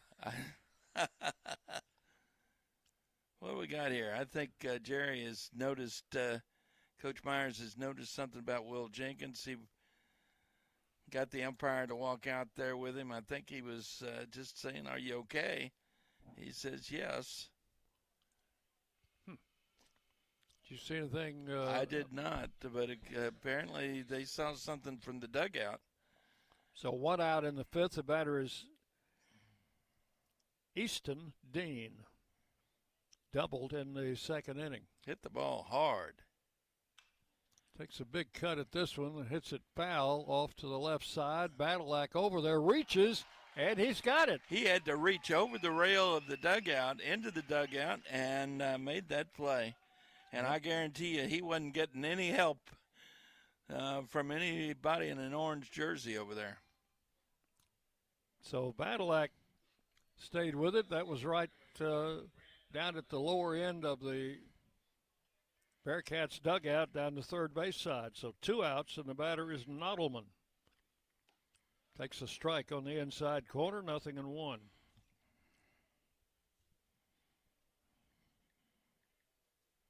Two outs here in the 5th. Jenkins pitch, over but low, ball 1-1-1. We're in the 5th here with 2 outs. Jenkins right at 60 pitches. That's pretty economical. It's very good. Helps your pitch count when you pick 3 guys off in 1 inning, doesn't it? I did.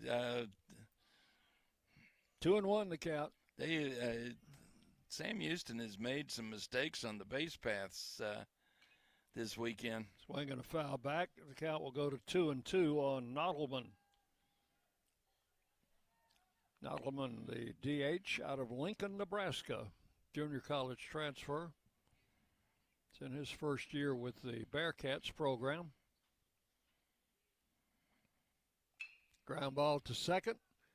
Cale Vincent up with it, over to first in time, and that's a 1-2-3 5th inning for Will Jenkins and the Blue Raiders. Nothing across. So we are halfway home in this game. It is Middle Tennessee 4 and Sam Houston 2 on the Blue Raider Network. From Van Wagner. The Blue Raiders are winners in the classroom, on the field, and the courts. Richard Lewis here. I want you to win in real estate also. Buying, selling, auction here in Tennessee, or along the Gulf Coast, a second home, or investing. Give me a call to help start that winning process. 615-319-9981. Oh, I'm never too busy for your referrals. Richard Lewis, Exit Realty, Bob Lamb & Associates. Will Fraley, attorney at law, has experience you can count on. Former Blue Raider baseball player and MTSU alum Will Fraley serves Murfreesboro and the surrounding communities. Put a strong and experienced legal fighter on your case. Give Will Fraley a call and he can handle all of your legal matters, including criminal and domestic or family law. Visit willfraleylaw.com or call 615-410-7290. WGNS, the flagship station for Blue Raider sports. We go to the bottom of the 5th inning. Raiders leading 4-2. John Sam Houston last year had a first-round draft choice in their catcher, Walter Yannick, who was the hands down the very best catcher I saw in the league. You didn't get to see him play, but I saw him in the league in 4 games last year. He was drafted number 28 overall. Wow. By the Houston Astros, and he is now in high A ball and doing well, I'm told. Leadoff man in the 5th as the Raiders go starting their 3rd trip through the order against Diaz. Eston Snyder leading off, takes the first pitch outside for ball 1. Got a right-hander throwing in the Bearcat bullpen. Snyder doubled and scored in the first inning. He's 1 for 2. Pitches outside for ball 2. 2 balls, no strikes.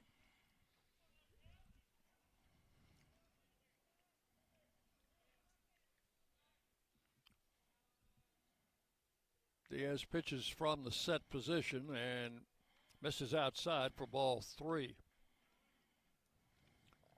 With their 22 wins this year, the Raiders have surpassed last year's win total by 2. They won 20 last season. There's a strike called, and it is 3-1.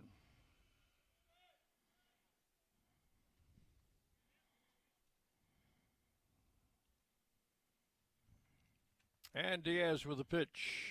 Strike 2 called, caught the inside corner. Diaz right at 70 pitches here in this 5th inning.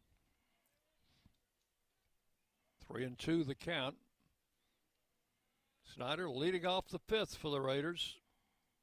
And the pitch. Oh. Hit him in the back. Got him on the shoulder blade. Yep.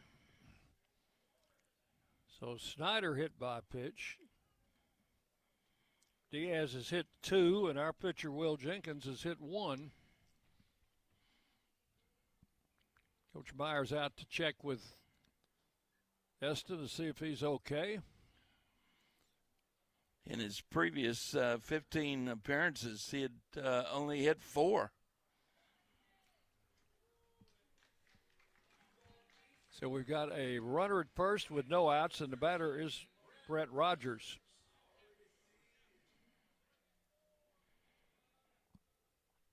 Snyder is a threat to run at any time.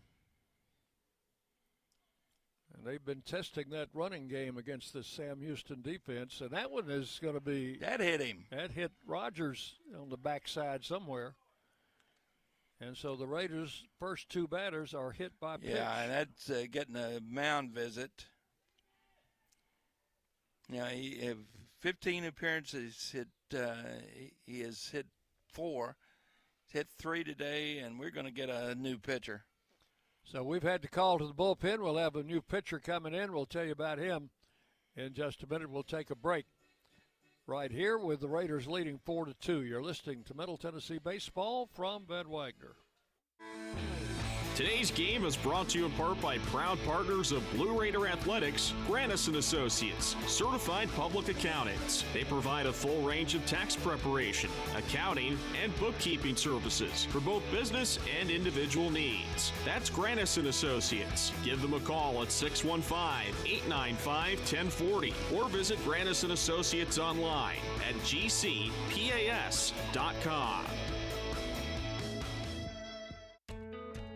Not feeling well and need to see a doctor? Find the care you need now at Ascension St. Thomas. We're here with 24/7 ER care, same-day care, and walk-in urgent care for broken bones, sprains, allergies, sore throats, and more. Visit ascension.org/St. Thomas Care to get the right care at the right place at the right time. Serving Middle Tennessee State University, Murfreesboro, and surrounding communities.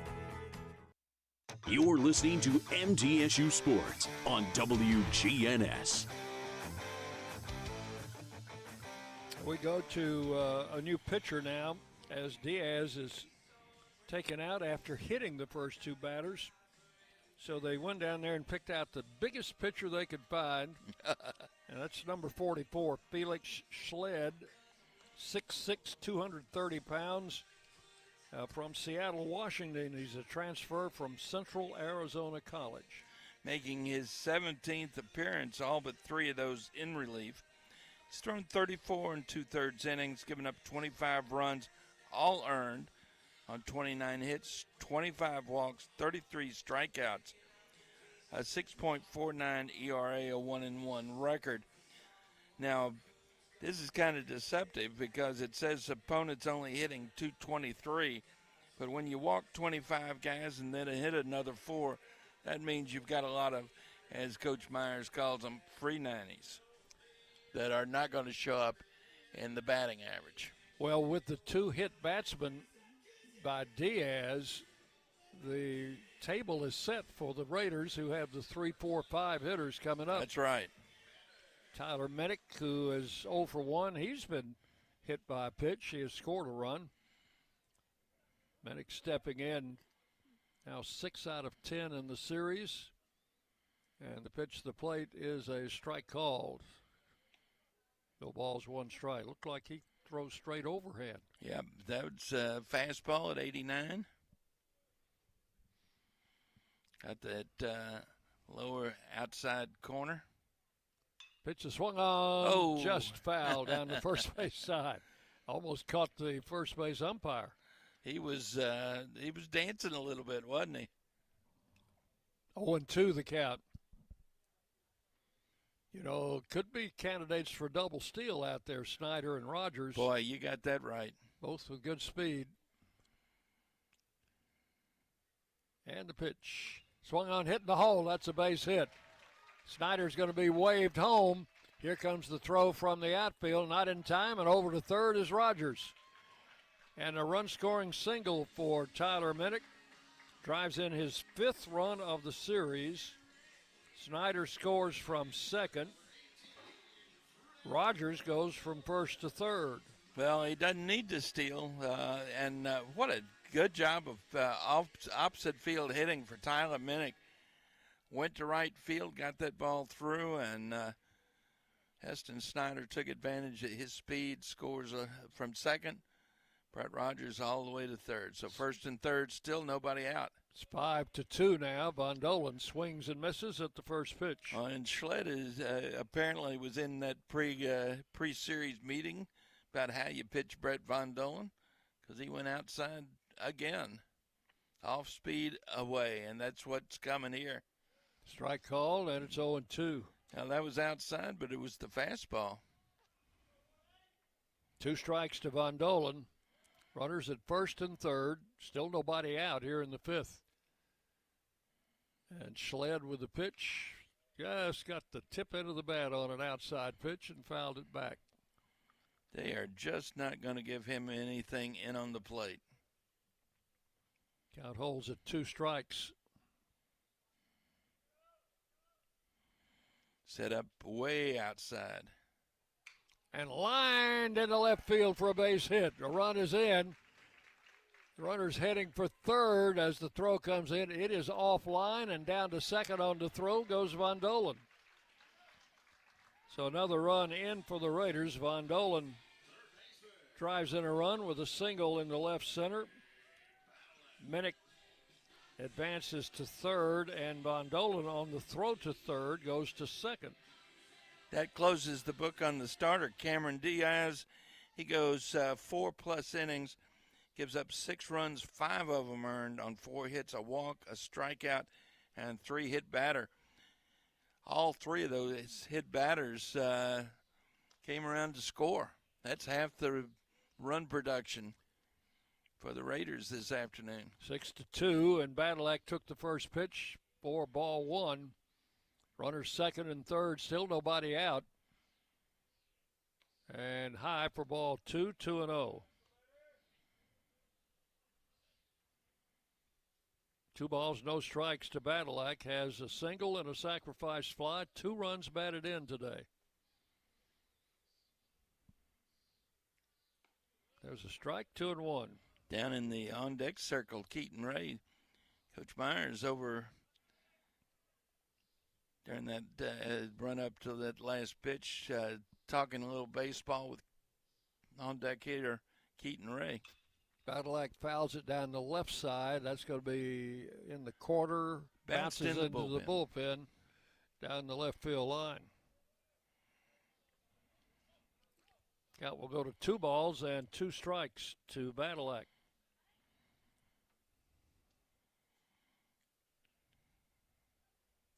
Here's Schled with a pitch high, ball 3.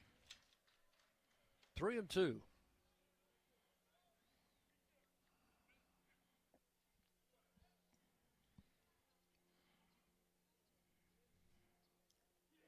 So full count.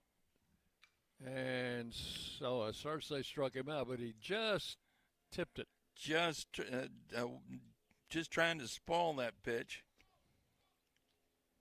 So the count will hold at 3-2 to Badalak.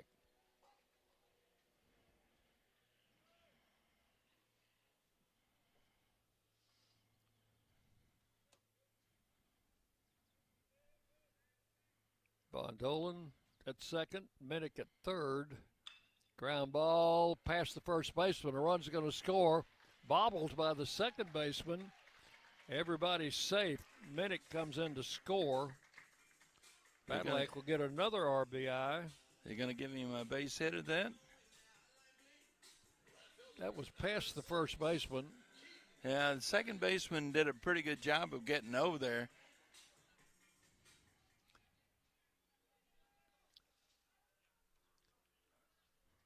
There are 2 errors on the board for Sam Houston, so that I think they're going to call that an error. Okay, E4. Runner on first goes, the throw to second, not in time, and Badalak steals the base.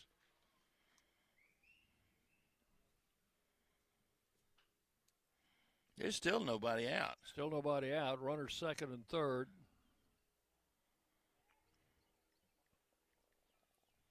And it is 7-2.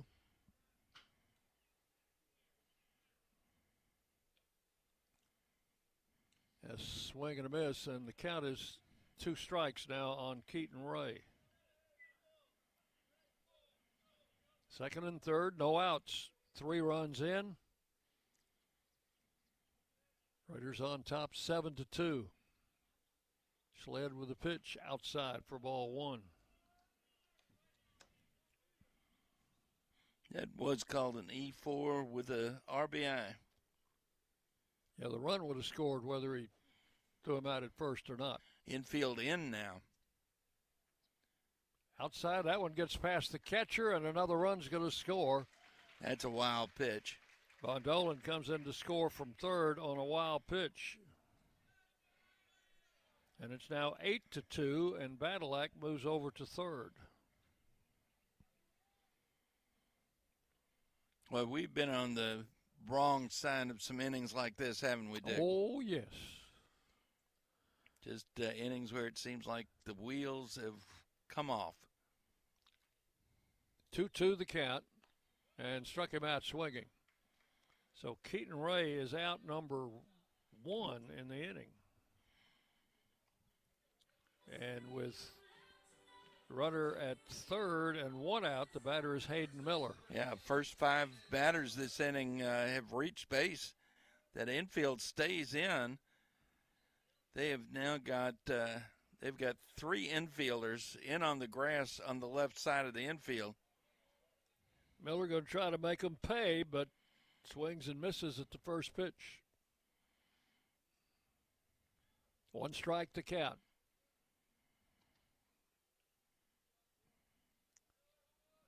And the pitch outside.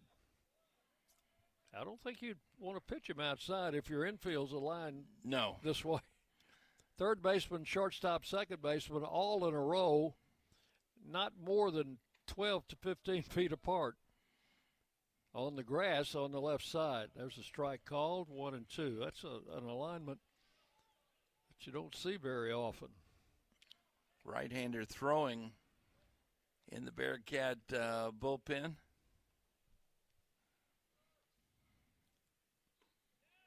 Ooh, I started to say just missed. It was a very unemphatic strike 3 call by the umpire. But that is out number 2. The batter is Cale Vinson. Infield back in regular positioning. Runner at third, 2 outs. Cale 0 for 2 today. Takes a strike, 0-1. 4 runs in here in the 5th. It is 8-2 Raiders.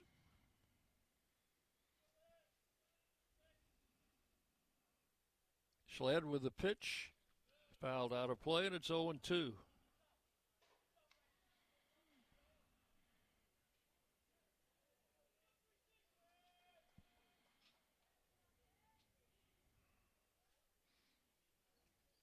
Setting up outside.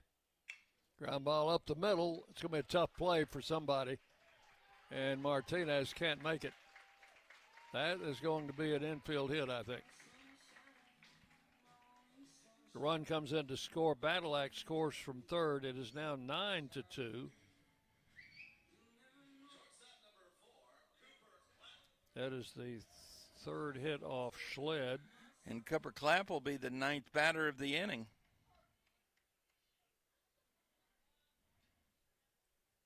Clapp is 0 for 1 with a walk. So Benson at first with an RBI infield hit. Pitches outside, ball 1. Benson, very aggressive secondary lead. Looks like he might want to run. Pitch is low. 2 balls, no strikes. Raiders have done some running today on this freshman catcher.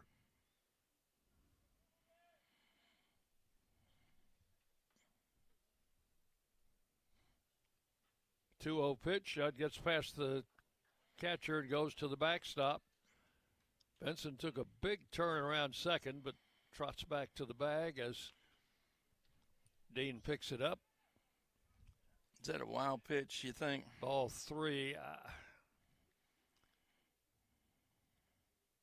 I don't know, John. It's one or the other. No, they're calling it a pass ball. So 3 balls, no strikes. Clapp is the 9th man to bat in the inning. Takes a strike, 3-1.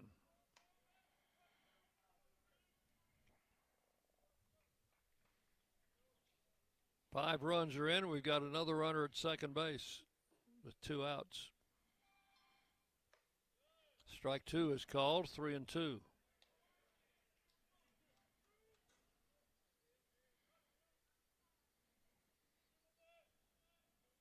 Raiders leading 9-2 here on Senior Day. And the pitch. That's outside. Ball 4. So that messes up our scorebook, doesn't it? Not mine. I just make one little indention and keep on going. Snyder will bat for the second time here in the 5th inning. But yes, I am in the 6th inning column now. Snyder hits it sharply to left field. Lee coming on. He'll make the catch for out number 3. So that is all. Raiders send 10 men to the plate, and 5 of them score. 5 runs on 3 hits. There was an error, and 1 man left. So we've completed 5 full innings. It is Middle Tennessee 9, Sam Houston 2 on the Blue Raider Network from Van Wagner. Hey, Blue Raider fans, this is Tim Page with Exit Realty Bob Lamb and Associates. Are you on the fence about selling your home? Feel overwhelmed at the thought of purchasing a new home? Well, it's time to get moving. For professional, personal real estate services, give me a call today and put me to work for you. 615-896-5656, or you can reach me at exitmurfreesboro.com. Let's go Blue, and I'll see you at the game. Pepsi Zero Sugar has taken its flavor to the next level. A Zero Sugar Cola has never tasted this good. But we don't expect you to take our word for it, so we're putting it to the test, starting with me. My mouth is watering already, so I think we can skip the drum roll and get right to the main event. Cue the fireworks. We have an official best Zero Sugar ever. It's delicious, it's refreshing, and it's so good you'll need to try it for yourself. Trust me. Pepsi Zero Sugar. Zero never tasted so good. That's what I like. The Blue Raiders are on News Radio WGNS. So go to the 6th inning. Raiders leading by a score of 9-2, and our cracked grounds crew has just gotten through dragging the infield. So everything's nice and smooth out there for the second part of the game. And the top of the batting order for Sam Houston. Now in the Raiders' 5th inning, we had the top of the batting order. And the Raiders batted around +1. Sent 10 men to the plate in the 5th inning. Now they've got the leadoff man up here in the 6th. Christensen swings through the first pitch, strike one.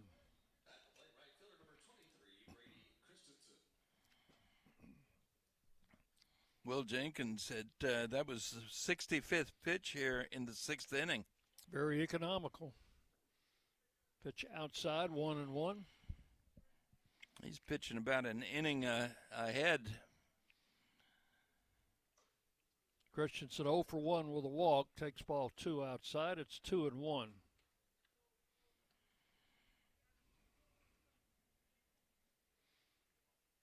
Looks like Ollie Aikens throwing in the bullpen. Let's see. I'll get the glasses on him. There's a strike call. 2 balls, 2 strikes. You got that one. Christensen. That is Ollie out there. Starting to get loose. Well, Right-hander. since I took him because he's the only one that hasn't pitched in the series yet. Well, he was warming up late yesterday. Fortunately, was not needed. Ball 3 is outside to Christensen, 3-2. Right-hander throwing in the Bearcat bullpen. I expect we'll see him in the 6th inning. Foul to the screen. The count holds at 3 balls, 2 strikes.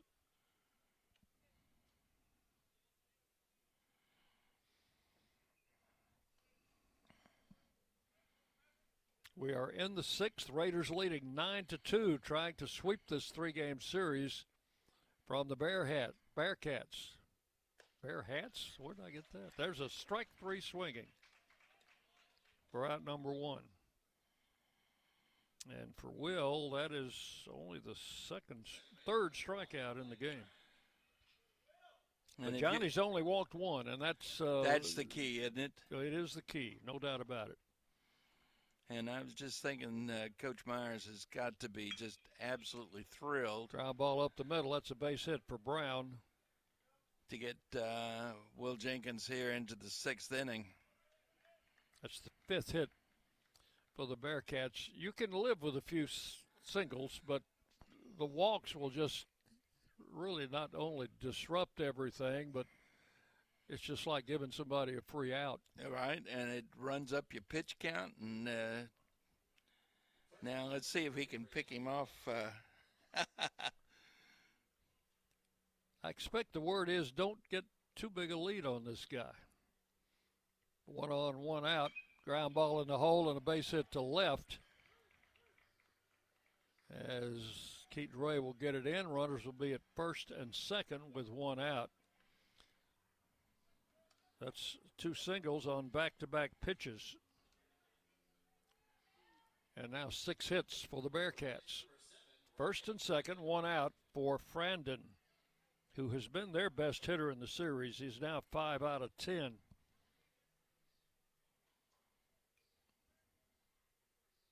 Brandon, a sophomore, left-handed batter. And the pitch. Ground foul. Past first base. Brandon is out of Katy, Texas. 2nd year with the Bearcats. He was redshirted last year.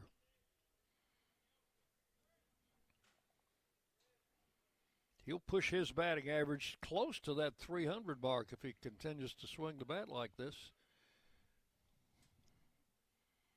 There's a strike called, and it's 0-2.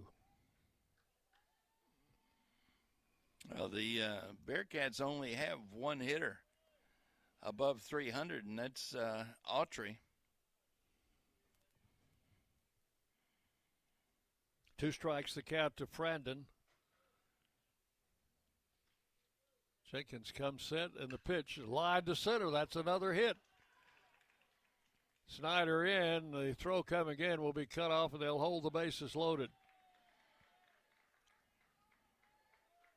7 runs down. They're not taking any chances on getting somebody thrown out. No, and Jerry Myers on the way. I think he's probably seen enough. You think enough? Yeah. He's looking down toward the bullpen. Has not signaled that way yet. He's going to, though. Now, there's the call. Made the call. So we'll have a pitching change here as Ollie Aikens will be coming in. We'll take a break and give you some numbers on our new pitcher and our departed pitcher when we come back on the Blue Raider Network from Van Wagner. When the arena lights dim for a concert, or when the crowd becomes one at a big game, you can almost feel like you're the biggest fan. But who's your biggest fan? It's the person that will get you home safely after a night of drinking. It's the person who looks out for your life to make sure you leave the stadium with someone sober. This could be a designated driver or someone who offers to get you a ride share. A major infrastructure project in Murfreesboro is moving forward despite environmental challenges. Hey, Blue Raider fans, we know life comes at you fast, but with the right insurance, you'll always be covered. Whether it's home, auto, or life insurance, your local State Farm agent, Trevor Haggard, former MTSU baseball player, is here to help you protect what matters most. Give him a call at 615-203-5522 and find the right plan for you. Like a good neighbor, State Farm and Trevor Haggard are here to help. 615-203-5522. Rutherford County's MTSU station, News Radio WGNS. Well, 3 straight singles in the 6th inning after 1 out. We'll have Will Jenkins exiting the ball game, and he'll be replaced by the right-hander Ollie Aikens. Ollie making his 16th appearance, all in relief. He's thrown 30 innings, giving up 30 runs, 27 earned on 35 hits, 24 walks, 28 strikeouts. He's got an 8.10 ERA, a 2-2 record with 2 saves.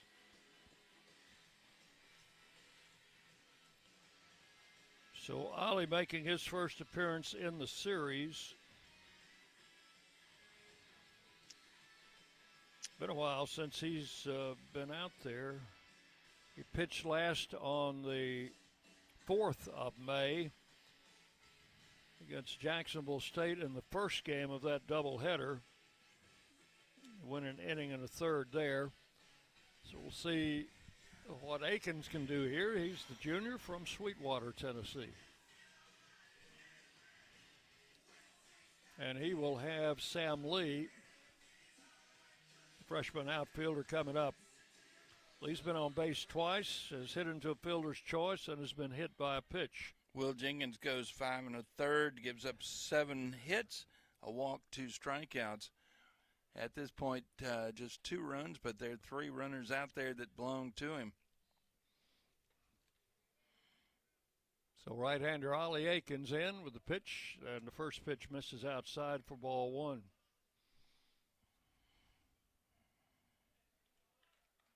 Nine to 2 the score. The Raiders lead.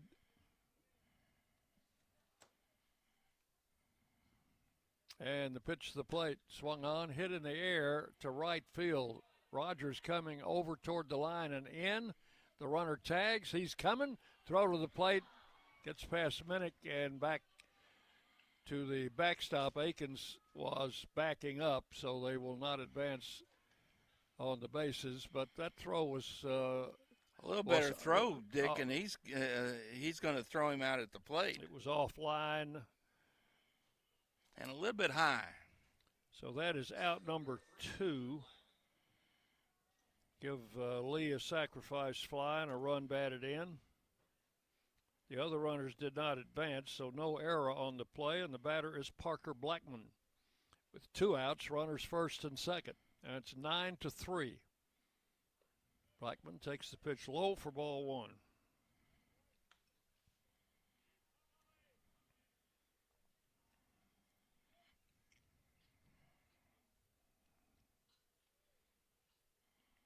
That was the third run charged to Will Jenkins. Pitch misses inside, 2-0.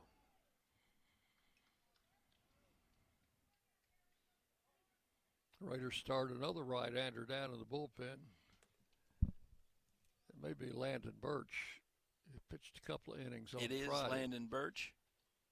You mean I'm 2 for 2? You are. There's a strike call, 2-1.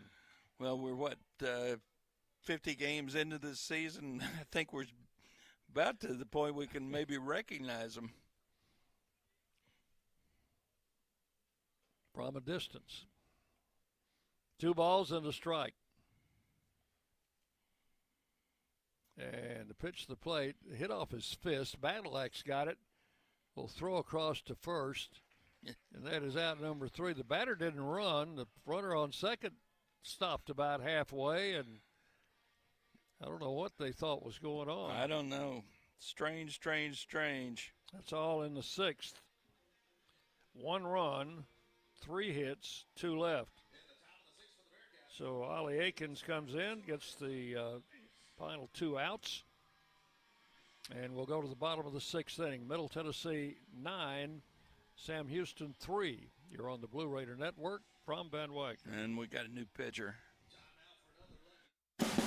Hey, Blue Raider fans, this is Brad Hopkins with Exit Realty Bob Lamb & Associates. Winning in real estate is a lot like football. Good coaching and recruiting a great team are the keys. I put together a team of lenders, inspectors, and home professionals to help you succeed. Let me coach you through this process and make sure you come out a winner. Whether you're looking to buy, sell, or invest, I am here to help you win. Visit BradHopkinsHomes.com or call 615-556-9239 to find out more. Will Fraley, attorney at law, has experience you can count on. Former Blue Raider baseball player and MTSU alum Will Fraley serves Murfreesboro and the surrounding communities. Put a strong and experienced legal fighter on your case. Give Will Fraley a call and he can handle all of your legal matters, including criminal and domestic or family law. Visit willfraleylaw.com or call 615-410-7290. The Blue Raiders play here. News Radio WGNS. So the new pitcher coming in to start the 6th inning is a right-hander, Zach Johnson. He's a 6-footer, 200 pounds, junior college transfer. He's from Shiner, Texas, and a transfer from Temple College. And he'll be making his 19th appearance, all in relief. He's thrown 17 innings, given up 21 runs, all of them earned on 27 hits, 8 walks, 21 strikeouts. He's got 11.12 ERA, a 1-1 record. But opponents hitting 360 against him. Giving up 9 doubles, a triple, and 5 home runs. Brett Rogers will lead it off for the Raiders. Brett today with a single. It's been hit by a pitch. He was grounded out. And hits this one in the air to left field. Lee moving over, getting under it, and got it for out number 1. 1 down in the 6th. First pitch. So Minnick with a base hit, run batted in the 5th inning. 1 for 2, and he's been hit by a pitch. He scored 2 runs today.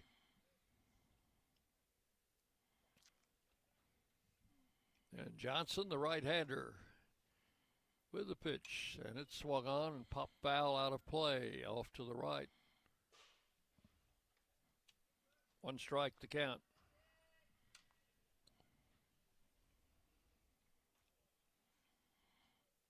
One out in the 6th inning.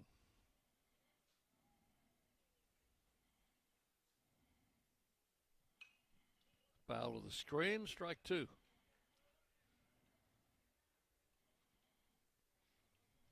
Raiders leading 9-3. We're playing in the bottom of the 6th inning.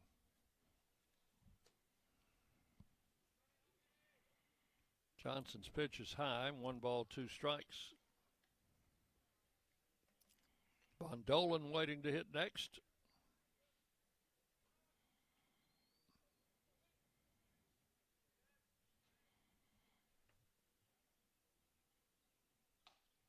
Outside for a ball, 2-2.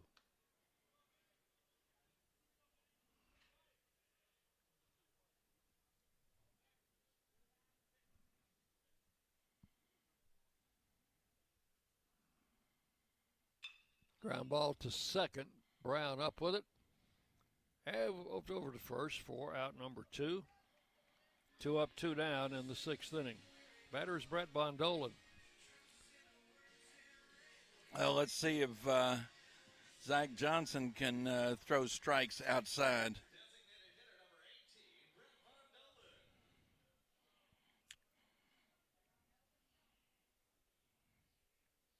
Set up on the outside corner. Swing and a miss, strike 1. Threw him a fastball. 2 singles for Von Dolan. He has been safe on an error and has scored 2 runs.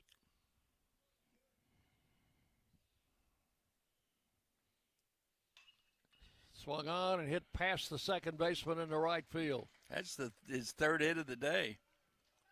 So Von Dolan singles to right with 2 outs. The batter is Clay Badalak.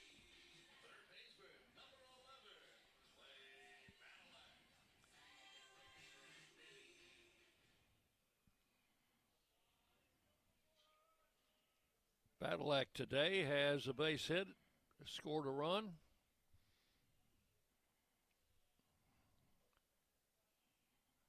Johnson with the pitch, and Badalak hits it deep to right center field. There you go. And off the wall. Off the wall.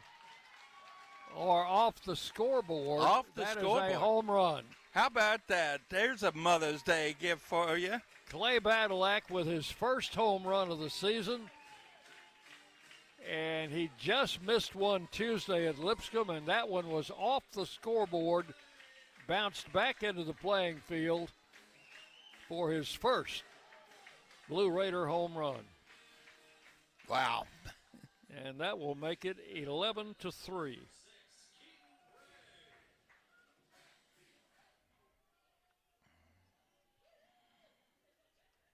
Gave that one a ride, John. That was glad his folks were here to see that. I am too, and I'm proud for him. He is a really nice young man. Enjoyed meeting him, getting to know him a little bit. Pitch to the plate. Keaton Ray sends it foul down the left side and over into the bounced in the bullpen. Bearcats bullpen. 2 strikes the count. Keaton looking for his first hit today. He's 0 for 3.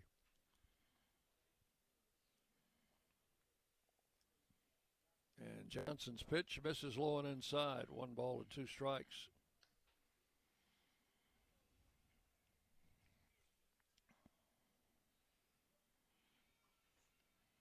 Two runs in here in the 6th inning. Raiders leading 11-3. Bouncing ball to the first baseman.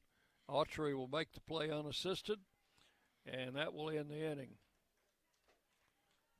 So the Raiders pick up 2 runs on 2 hits, and nobody left.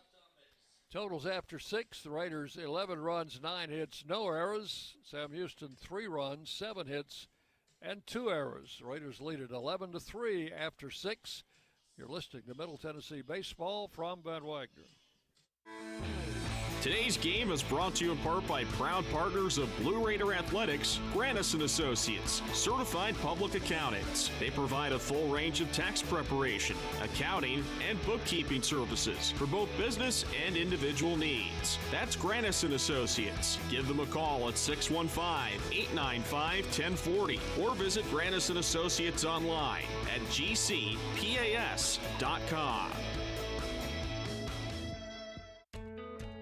Not feeling well and need to see a doctor? Find the care you need now at Ascension St. Thomas. We're here with 24/7 ER care, same-day care, and walk-in urgent care for broken bones, sprains, allergies, sore throats, and more. Visit ascension.org/St. Thomas Care to get the right care at the right place at the right time. serving Middle Tennessee State University, Murfreesboro, and surrounding communities.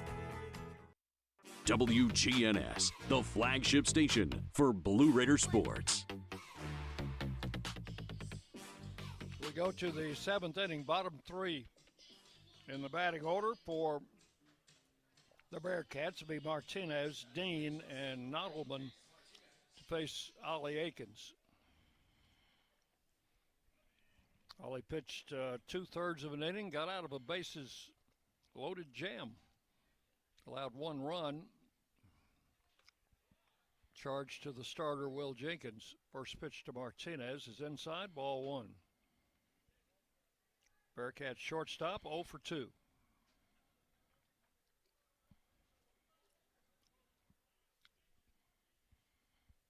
Pitch lined into left center. That's going to be in for a hit.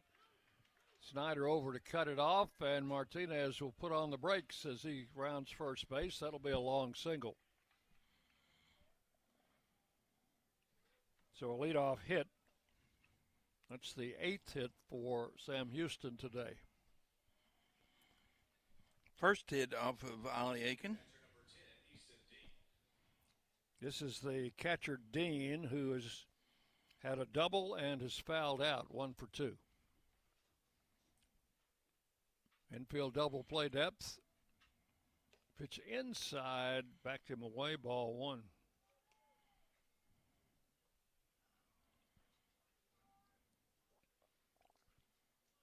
Neither team has turned a double play today. Had a bunch of them yesterday.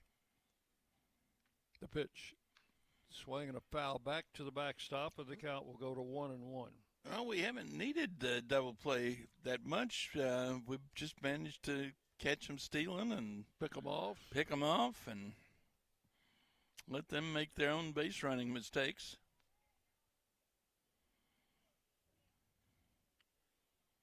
So 1 ball, 1 strike. Dean swings and misses, strike 2. As the old saying goes, you just play your basic defense and let them get themselves out. That's right. Let this guy swing from the heels and miss the baseball.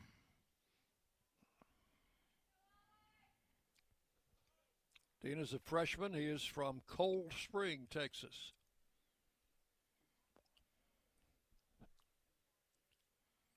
That must be close to Houston. He went to high school in Houston. Pitch is high, 2-2.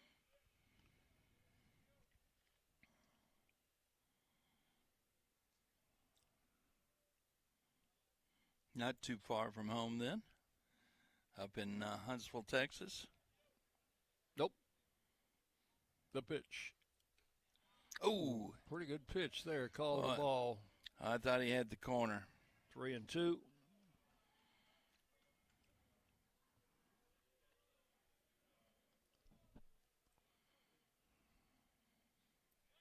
Go to first, runner back.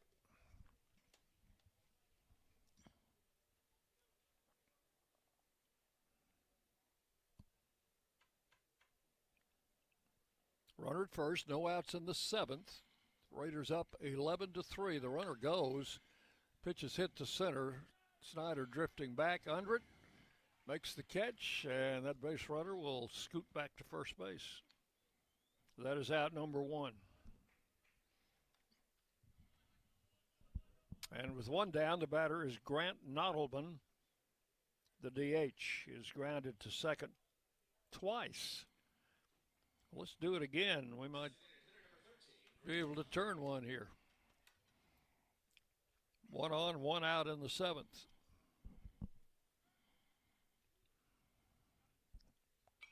Swinging a foul, strike 1. What we need to do is hold them here. Come in the bottom of the 7th, score a couple runs, and let them go catch their airplane. 1 strike the count to Nottleman. Runner goes, throw to second base is offline, and it's a good thing that it hit the runner, kept the ball from going into center field. Throw hit the runner on his way to second. Yes. It was not a good throw. So give him a stolen base. And he's, I think he felt that baseball hit him. He's kind of walking it off now. 2 strikes to count to Nodelman. That takes care of the double play possibility. Yeah, got him in the, I guess, in the upper thigh, didn't it? So a runner at second. And a 2-strike count on the batter, Nodelman. And Akins with the pitch, high, ball 1. Christensen, the leadoff man, is the on-deck hitter.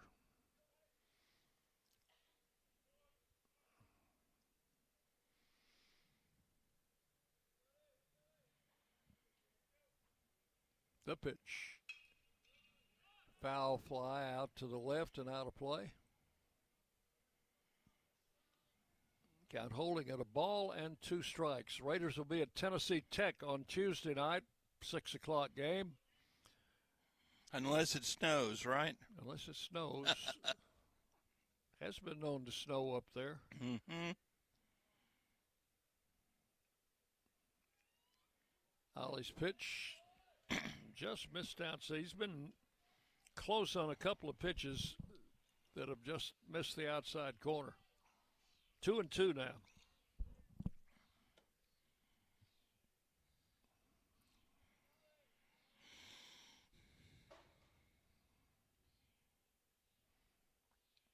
Akins with a 2-2 pitch. Foul to the screen. Count holding. 2 balls, 2 strikes. John will be checking some scores of other games following our 7th inning stretch break.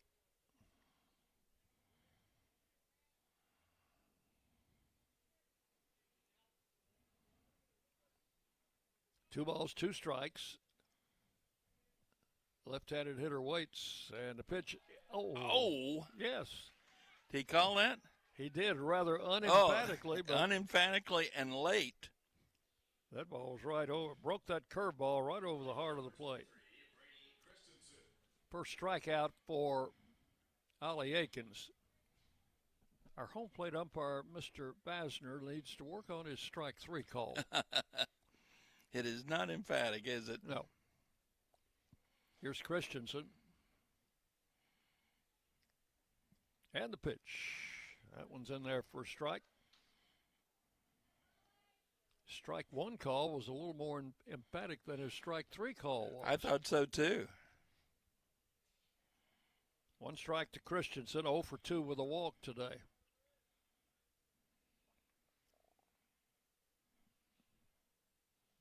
Akins turns and looks back to second. Does not throw.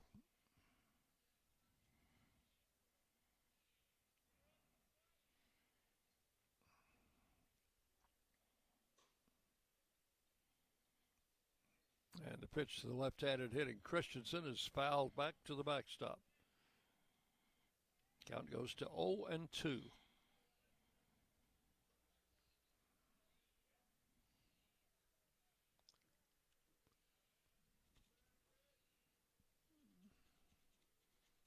(11-3), Raiders leading. We're in the top half of inning number 7. There's ball 1. Just a little bit low. 1 ball, 2 strikes to Christensen. Christensen out of Elkhorn, Nebraska. It's in his 2nd year with the Bearcats. Ball 2 is outside, 2-2. In fact, he started last year against the Raiders down in Texas, as did Martinez. They were about the only 2 starters back from that team last year that won 34 games. Ball hit foul. That's going to the Raider bullpen and Who caught. caught that? Who caught that?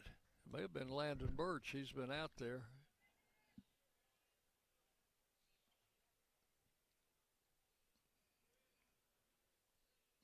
Ball went right in his glove. That's right.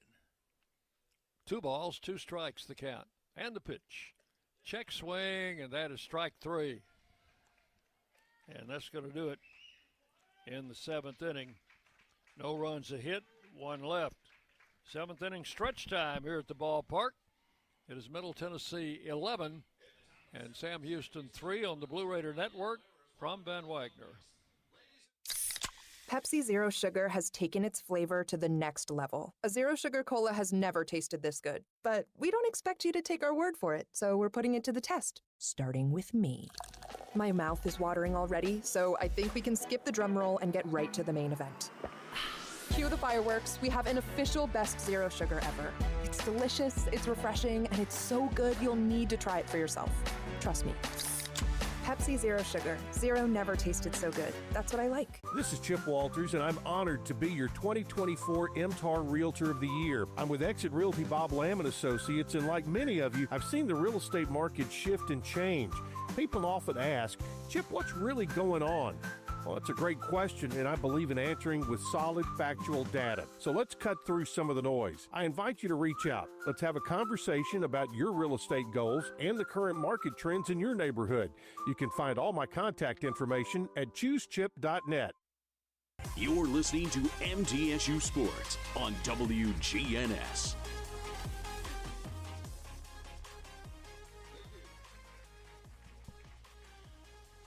Back at Reese Smith Field for the bottom of the 7th inning. While we're at it, we'll give you the update on a few of our scores. Thanks to the Daily News Journal. Daily News Journal is your hometown newspaper. News Journal's first source is the county's first source for news, sports, and much, much more. And we don't have a whole lot to report. The Louisiana Tech, Jackson State, they are just getting underway, as is Kennesaw State at Dallas Baptist. And the other action, they're in the bottom of the 4th out in Las Cruces. Western Kentucky and New Mexico State, they're tied at 2. The game that we're really, really interested in is Liberty at FIU down in Miami. They are in the bottom of the 7th in that ball game, and there's no score. How about that? A Sunday game with no scoring? You've never heard of that, have you? It's very rare. Very rare in college baseball. Here's something else that was very rare that happened in 1977. Okay. The Atlanta Braves were mired in a 16-game losing streak, and the owner of the team, Ted Turner, took over as manager on the field. After the Braves lose again, this time by 2-1, Turner is relieved of his new job by National League President Chub Feeney. Said you can't own the team and manage it at the same time. Connie Mack did. There's a ball hit by Minnick by Hayden Miller into left field for a base hit. Well, that's got to make him feel good after going 0 for 3. First pitch of the 7th inning is a base hit. And I think they left that same pitcher, Johnson, in, didn't they? He is. So they Johnson stayed in. They have put somebody in the bullpen. He just started throwing, though. Here's Cale Benson with a runner at first. 11-3, the Raiders lead. The pitch to the plate, outside, ball 1. Benson has a single in 3 and has 1 run batted in.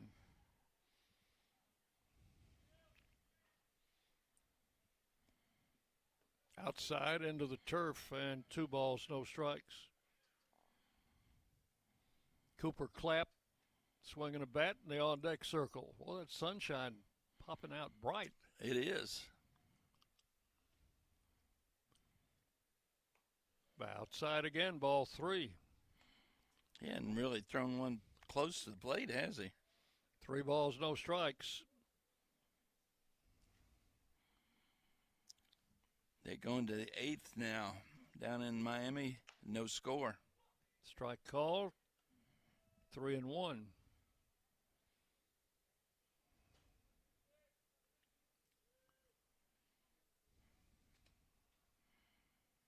Johnson with the pitch. Swung on, drill to left field. That's going to get down. That's off the wall. Off of the wall, and runners will hold at second and third.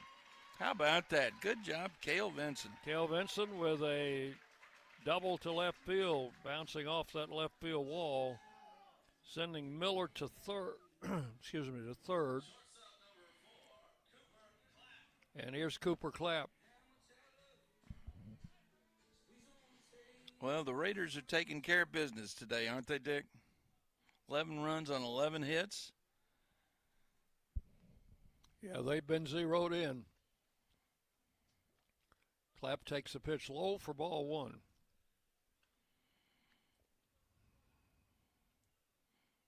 They're moving the first baseman back. He's playing deep. Everybody's playing deep. And the pitch. That's taken for a strike, 1-1. Clapp started at shortstop today for the injured Matt Wolf. Walked a couple of times. How about a walk here? Swung on, drilled into right field, a base hit. That'll score 2. That's going to win the ball game for the Raiders. Second run comes in, and we should have a 10-run rule right here. We do. So the Raiders, with a 2-run, what that would be a double, I guess, for Cooper Clapp, score 2, and the 10-run rule in effect. Raiders will win it by a score of 13-3 in the inning. 2 runs on 3 hits. And with the 2 runs, the Raiders reach the 10-run rule and sweep the series. 13-3 is your final score. We'll check the highlights when we come back. John will be down on the field. Get some comments from Coach Myers. I don't know if he'll be talking with any of our players. We'll see if that comes about. But the Raiders win it 13-3, and we'll be back. Our postgame show coming up next on the Blue Raider Network from Van Wagner. Las Casas Drugs is a proud sponsor of Blue Raider Athletics, located at 4702 Las Casas Pike, just minutes from Murfreesboro.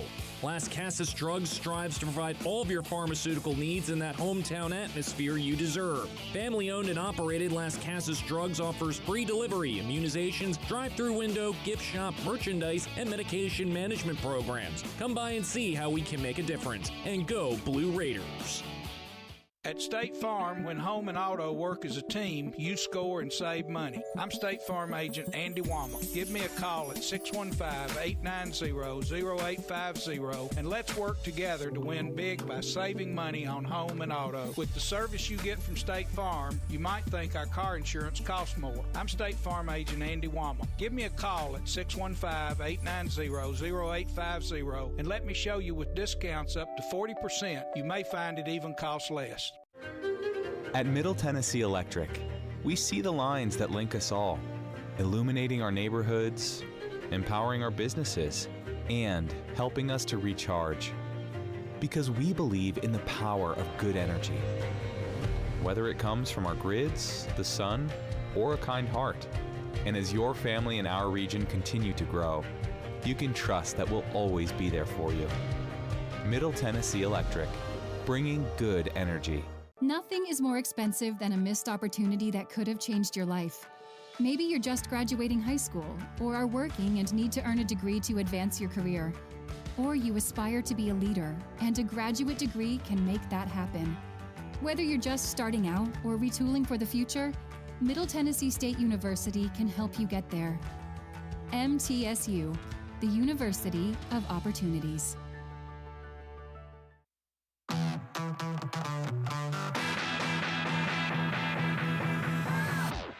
Today's game is in the books, and it's time to recap the action in the Blue Raider postgame show.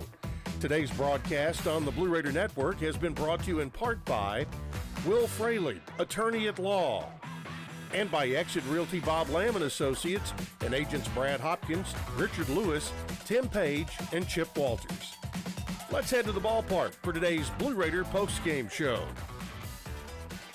And welcome back in. It'll be a happy post-game show here on Senior Day and Mom's Day. And actually, it was the Blue Raiders' Day today as they take care of business with Sam Houston 13-3 and sweep the three-game series, getting a little bit of payback from last year when Sam Houston swept the three-game series from the Blue Raiders down in Huntsville, Texas. Raiders improved their record to 23-28, 8-16 in Conference USA, while Sam Houston drops to 12-39, 6-18 in conference play. The Raiders' conference record right now is exactly the same as it ended last year when there was one fewer team, 8-16, and the 23 wins are three more than the team won all of last year, and still 4 games left to play. For the Blue Raiders today, 13 runs, 12 hits, no errors, and they only left 4 men on base, so they took advantage of a lot of opportunities to score.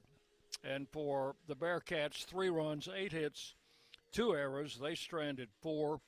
As the winning pitcher will be the starter, Will Jenkins, who is now 3-5, and the Bearcats starter, Cam Diaz, takes the loss. He is 1-5.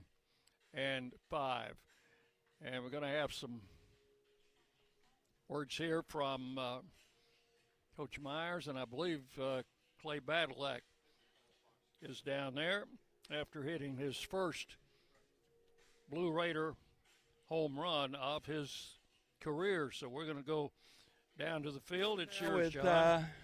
Third baseman Clay Badalak. You're smiling today. You get a series win and you get your first Blue Raider home run. Did you know it was going to go?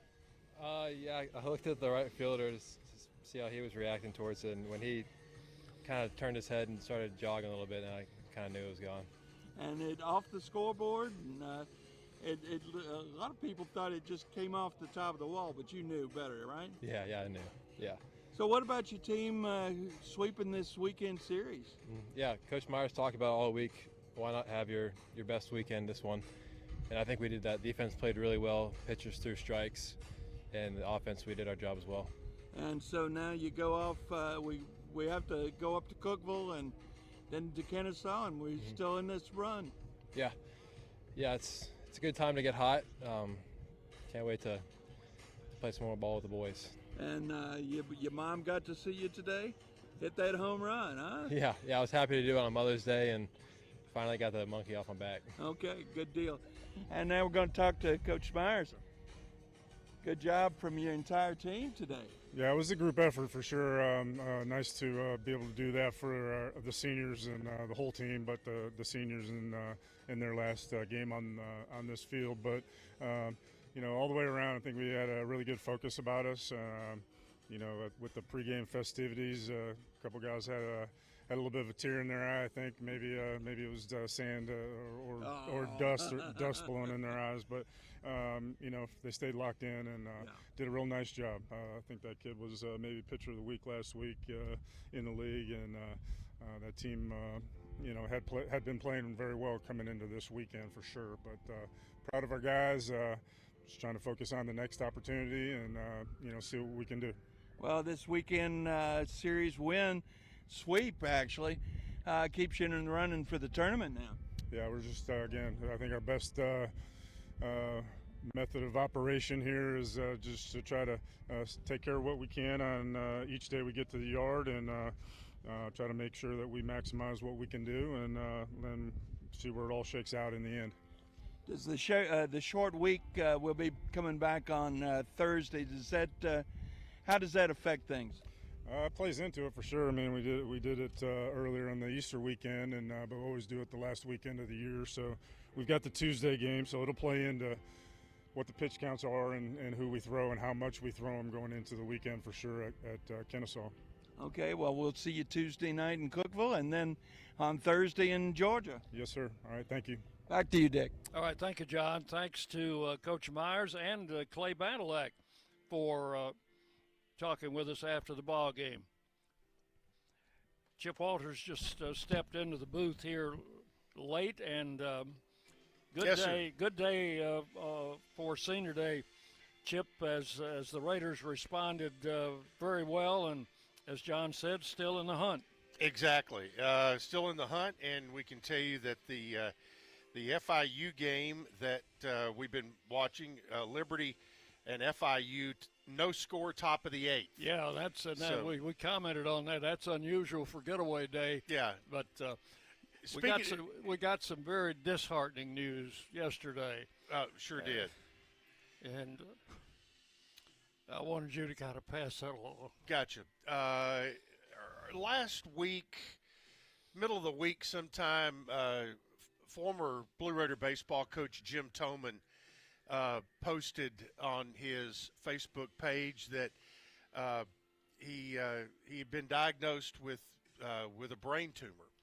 And yesterday, his daughter Caroline posted that right now the prognosis is not good, and he is scheduled to have surgery on Wednesday. And so, Jim Toman is a fun-loving guy, and he was part of our family here. And so please keep him and his family in your thoughts this week. Pray especially hard on Wednesday, and that's the day that he'll have surgery at the Duke Medical Center in North Carolina. All right, thank you, Chip. Yeah. So the Raiders win today by a score of 13-3. Starter Will Jenkins goes 5 1/3, gives up 3 runs earned on 7 hits, 1 walk, 3 strikeouts to pick up his 3rd win of the season against 5 losses. And Ollie Aikens takes over in the 6th inning, goes an inning and 2/3, no runs on 1 hit and 2 strikeouts. He will finish up the job that Will Jenkins started. Cam Diaz, the starter for Houston, 4 innings, gives up 5 earned runs, 6 runs in all, 5 earned, 4 hits, 1 walk, 1 strikeout. He will take the loss. And for the Raiders, Clay Badalek, with the only home run in the game, it was the first of his Blue Raider career. And he hit it before his folks who were visiting here from Cincinnati. He goes 2 for 3 with 5. That's 5 runs batted in the game. Brett Von Dolen had a 3 for 4 game, and Cale Vinson was 2 for 4 with an RBI. Cooper Clapp drove in a couple of runs, had 1 hit in the game, and other RBIs by Brett Von Dolen, Tyler Minnick, and Brett Rogers. So overall, a good day on Mother's Day and on Senior Day here at Reese Smith's Field. The Raiders will now go to Cookeville on Tuesday for the annual 2nd game of the season with Tennessee Tech, and then we'll wind up the season in Kennesaw this weekend, Thursday, Friday, and Saturday, and we'll be down there for all 3 games, of course, as well as on Tuesday. And, John, you made it back up here, and I know Clay didn't have a lot to say, but he had to be excited for that first career home run. Yeah, Dick, you could not have believed the smile on his face, but Coach Myers was a happy camper as well.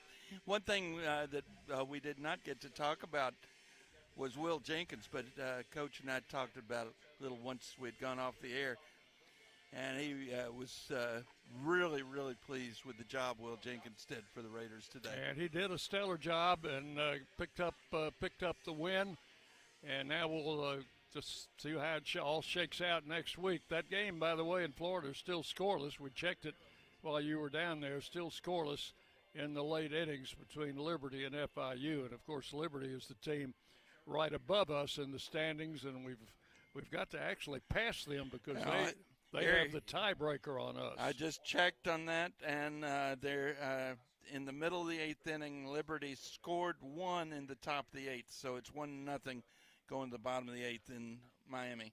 So we'll pull for FIU then. Absolutely. They'll have 2 at-bats left. So that's going to wrap it up for this Sunday from Reese Smith Field. For John Callum, we've had 2 studio producers today, Jackson Smith and then Michael Robinson finished up. and hope you enjoyed the broadcast. This is Dick Plummer. We'll see you on Tuesday from Cookeville. That'll be a 5:45 pregame show, and until then, we wish you a good afternoon from the ballpark.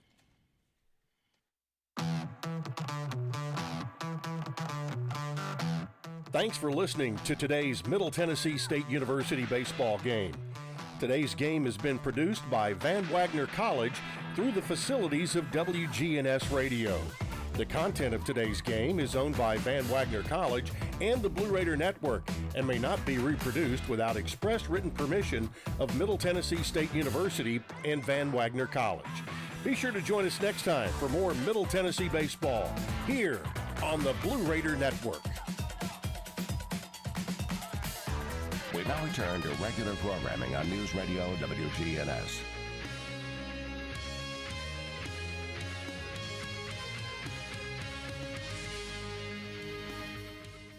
Investment advisory services offered through Sound Income Strategies, LLC.